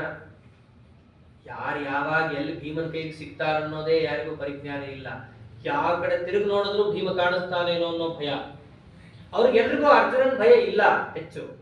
ಯಾಕಂದ್ರೆ ಅರ್ಜುನ ದೂರದಿಂದ ಸಫಿಸ್ಟಿಕೇಟೆಡ್ ಆಗಿ ಬಾಣ ಬಿಟ್ಟು ಹೊಡಿತಾನೆ. ಇವ್ರು ಹಂಗಲ್ಲ, ಯಾರು ಎಲ್ಲಿಂದ ಬೇಕಾದ್ರೂ ನುಗ್ಗುತ್ತಾರೆ ಇವರು. ಆ ಭಯನೇ ಹೆಚ್ಚು. ಹಾಗಾಗಿ ಅವತ್ತಿನ ದಿವಸನೂ ಕೂಡ ಆ ಕಡೆಗೆ ಇನ್ನೇನು ಸೂರ್ಯಾಸ್ತ ಆಗಬೇಕು ಅನ್ನೋಷ್ಟರಲ್ಲಿ ಮತ್ತೆ ಆ ದುರ್ಯೋಧನನು ಕೆಲವೊಂದಿಷ್ಟು ತಮ್ಮಂತರನ್ನ ಚಚ್ಚಿ ಕುಟ್ಟಿಕೊಂಡು ಹೋಗ್ಬಿಡ್ತಾರೆ. ಅವತ್ತು ಕೂಡ ಪಾಪ ದುರ್ಯೋಧನ ಹತ್ತುಕೊಂಡೇ ಬರ್ತಾನೆ. ಅವತ್ತಿನ ದಿವಸ ಇನ್ನೊಂದು ವಿಶೇಷ ಏನಾಗುತ್ತೆ, ಶಿಬಿರಕ್ಕೆ ಬರ್ತಾನೆ. ಸಾಮಾನ್ಯವಾಗಿ ಹತ್ತುಕೊಂಡು ಅವನು ಪ್ರತಿ ದಿವಸ ಒಂದು ರೊಟೀನ್ ಏನು ಅಂತಂದ್ರೆ ಯುದ್ಧ ಮುಗಿದ ತಕ್ಷಣ ಹತ್ತುಕೊಂಡು ಭೀಷ್ಮಾಚಾರ್ಯ ಶಿಬಿರಕ್ಕೆ ಹೋಗೋದು, ಅದು ಒಂದಿತ್ತು. ಅವತ್ತಿನ ದಿವಸ ಹೋಗಲ್ಲ, ಶಿಬಿರಕ್ಕೆ ಬಂದು ತಲೆ ಮೇಲೆ ಕೈ ಹೊತ್ಕೊಂಡು ಕೂತಿರ್ತಾನೆ. ಶಕುನಿ ಬರ್ತಾನೆ, ಯಾಕೆ ಅವತ್ತಿನ ದಿವಸ ಶಕುನಿ ತಮ್ಮಂದ್ರು ಹೋಗಿರ್ತಾನೆ. ಅಲ್ಲಿ ತನಕ ಅವನು ಸೈಲೆಂಟ್ ಆಗಿದ್ದ. ಯಾವಾಗ ಅವನ ತಮ್ಮಂದ್ರು ಹೋದ್ರು ಅವಾಗ ಅವನು ಸ್ವಲ್ಪ ಎದ್ದ. ಶಕುನಿ ಸೇರ್ಕೊಂಡ, ದುರ್ಯೋಧನ ಸೇರ್ಕೊಂಡ, ಅದರಂತೆ ದುಶ್ಯಾಸನ ಅವನು ಹೊಡೆತ ತಿಂದಿದ್ದ. ಇವತ್ತು ಎಲ್ಲರೂ ಹೋದ್ರು ಶಿಬಿರಕ್ಕೆ ಕೂತ್ಕೊಂಡು ದುರ್ಯೋಧನನ ಮೇಲೆ ಕೂಡಿಸಿ, ದುರ್ಯೋಧನ ಈ ಮುದುಕು ಉಪಯೋಗ ಇಲ್ಲ, ನನ್ನ ಮಾತು ಕೇಳು, ಕರ್ಣನ್ ಕರ್ಸ್ ಅಂತ ಹೇಳಿ ಕರ್ಣನ್ ಕರೆಸ್ಕೊತಾರೆ ಶಿಬಿರದಲ್ಲಿ. ಇದಿಷ್ಟು ಸೇನಾಪತಿ ಗೊತ್ತಿಲ್ಲದೆ ನಡೀತಾ ಇರೋ ವ್ಯವಹಾರ, ಭೀಷ್ಮಾಚಾರ್ಯ ಏನ್ ಆಗ್ತಿದೆ ಅನ್ನೋದು ಕೂಡ ಗೊತ್ತಿಲ್ಲ. ಅವ್ರನ್ನೆಲ್ಲ ಕರೆಸಿ ಕರ್ಣನ್ ಕೇಳ್ತಾರೆ, ಕರ್ಣ ನನಗೋಸ್ಕರ ಬಿಲ್ಲು ಬಾಣ ಹಿಡಿದ್ಯಾ ಅಂತ ಕೇಳ್ತಾರೆ. ಅದನ್ನು ವಶ ಮಾಡ್ಕೊಳ್ಳೋ ರೀತಿ ಅದು. ಒಬ್ರು ಪಾರ್ಟಿ ಕರಿಬೇಕಾದ್ರೆ ಕರ್ಣನ್ಗಂತ, ಕರ್ಣ ನನಗೋಸ್ಕರ ಬಿಲ್ಲು ಬಾಣ ಹಿಡಿ, ನಾನು ನಿನ್ ಪ್ರಿಯ ಮಿತ್ರ, ಒದ್ದಾಡ್ತಾ ಇದ್ದೀನಿ. ಇವತ್ತು ನನ್ನ ತಮ್ಮಂದು ಎಷ್ಟು ಹೋಗಿದ್ದಾರೆ ಅಂತ ಸಹಿತ ನನ್ಗೆ ಲೆಕ್ಕ ಸಿಕ್ಕಿಲ್ಲ. ಅವರು ಮೃತದೇಹ ಸಹಿತ ಗುರ್ತು ಸಿಗದೇ ಇರೋ ಹಾಗೆ ಭೀಮಸೇನ ಚಚ್ಚಾಕಿದ್ದಾರೆ. ಆ ಮುದುಕನನ್ನು ನಂಬದೆ ಏನು ಮಾಡ್ತಾ ಇಲ್ಲ ಅವರು. ಆ ಕರ್ಣ ಏನನ್ಬೇಕು, ನನ್ನನ್ನು ಯುದ್ಧ ಕರೀತ್ಯಾ, ಅವರು ಶಸ್ತ್ರ ಕೆಳಗಿಟ್ರೆ ನಾನು ಯುದ್ಧ ಮಾಡ್ತೀನಿ ಅಂತ. ಭೀಷ್ಮಾಚಾರ್ಯ ಏನಾದ್ರೂ ಕೂಡ ಶಸ್ತ್ರ ಕೆಳಗಿಟ್ರೆ ನಾನು ಯುದ್ಧ ಮಾಡ್ತೀನಿ, ನಿನಗೆ ಬೇಕಾದ್ ಮಾಡ್ತೀನಿ. ನಾನು ಪಾಂಡವರನ್ನ ಗೆಲ್ಬೇಕಾ, ನಾ ಗೆದ್ದು ಕೊಡ್ತೀನಿ. ಅರ್ಜುನನ್ನ ನಾ ಕೊಲ್ತೀನಿ, ಭೀಮನ್ನ ನಾ ಹಿಡಿತೀನಿ, ನಾನು ಬೇಕಾದ್ ಮಾಡ್ತೀನಿ. ಧೃಷ್ಟದ್ಯುಮ್ನ ನನ್ನ ಮುಂದೆ ಲೆಕ್ಕಕ್ಕೆ ಇಲ್ಲ. ಕೃಷ್ಣ ಹೆಂಗೂ ಯುದ್ಧ ಮಾಡಲ್ಲ ಅಂತ ನನ್ನ ತಲೆ ಯಾಕೆ ಕೆಡಿಸ್ಕೋತೀಯ. ಅವ್ನು ರಥವನ್ನು ಹೊಡಿತಾ ಕೂತಿರ್ತಾನ ಅಷ್ಟೇ. ಕರ್ಣನ್ ಇವೆಲ್ಲ ಇರುತ್ತೆ ತಲೆಯಲ್ಲಿ. ನಿನಗೇನ್ ಬೇಕದನ್ನ ನಾ ಮಾಡ್ಕೊಡ್ತೀನಿ ಅರ್ಜುನ, ನಿನಗೇನಾಗ್ಬೇಕು, ಗೆಲ್ಲಬೇಕು, ನಾ ಗೆಲ್ಲಿಸ್ಕೊಡ್ತೀನಿ. ನಿನಗೇನ್ ಮಾಡ್ಬೇಕು, ನಾ ಕರಿಷ್ಯೇ ಪ್ರಿಯತಮಂ ತವ ಅನ್ನೋದು, ನಿನಗೆ ಅತ್ಯಂತ ಪ್ರಿಯವಾದದ್ದು ನಾ ಮಾಡ್ಕೊಡ್ತೀನಿ, ನಾನು ನಂಬು ನೀವು. ಕರ್ಣ ಇವೆಲ್ಲ ಹೇಳ್ತಾರೆ. ಹೇಳೋದೇನೋ ಹೇಳ್ದ, ದುರ್ಯೋಧನ ಕೇಳ್ದ, ಇದನ್ನ ಹೋಗಿ ಭೀಷ್ಮಾಚಾರ್ಯ ಹೇಳೋರು ಯಾರು? ಅದಕ್ಕೊಂದು ಧೈರ್ಯ ಬೇಕಲ್ಲ. ತಮ್ಮ ಮನೆಯಲ್ಲಿ ತಾವು ಏನು ಬೇಕಾದ್ರೂ ಹಾರಾಡ್ಬೋದು, ಅದನ್ನ ಹೋಗಿ ಹೇಳೋನೊಬ್ಬ ಬೇಕಲ್ಲ. ಯಾರು ಹೇಳಬೇಕು, ಯಾರು ಹೇಳ್ಬೇಕು? ಕರ್ಣ ದುಶ್ಯಾಸನ ಮುಖ, ಅವನು ಶಕುನಿ ಮುಖ, ಎಲ್ಲ ಮುಖ ನೋಡೋದು, ಎಲ್ಲರೂ ಸೇರಿ ದುರ್ಯೋಧನ ಮುಖ ನೋಡೋದು. ನೀನೇ ಹೋಗಿ ಹೇಳ್ಬೇಕು, ಇದನ್ನ ಯಾರು ಬೇರೆಯವರು ಹೇಳಕ್ಕಾಗಲ್ಲ. ಯಾಕೆ ಅಂತಂದ್ರೆ ಭೀಷ್ಮಾಚಾರ್ಯ ಎದುರಿಗೆ ನಿಂತು ಮಾತಾಡೋದು ಹೇಳಿ ಯಾರಿಗೂ ಇಲ್ಲ.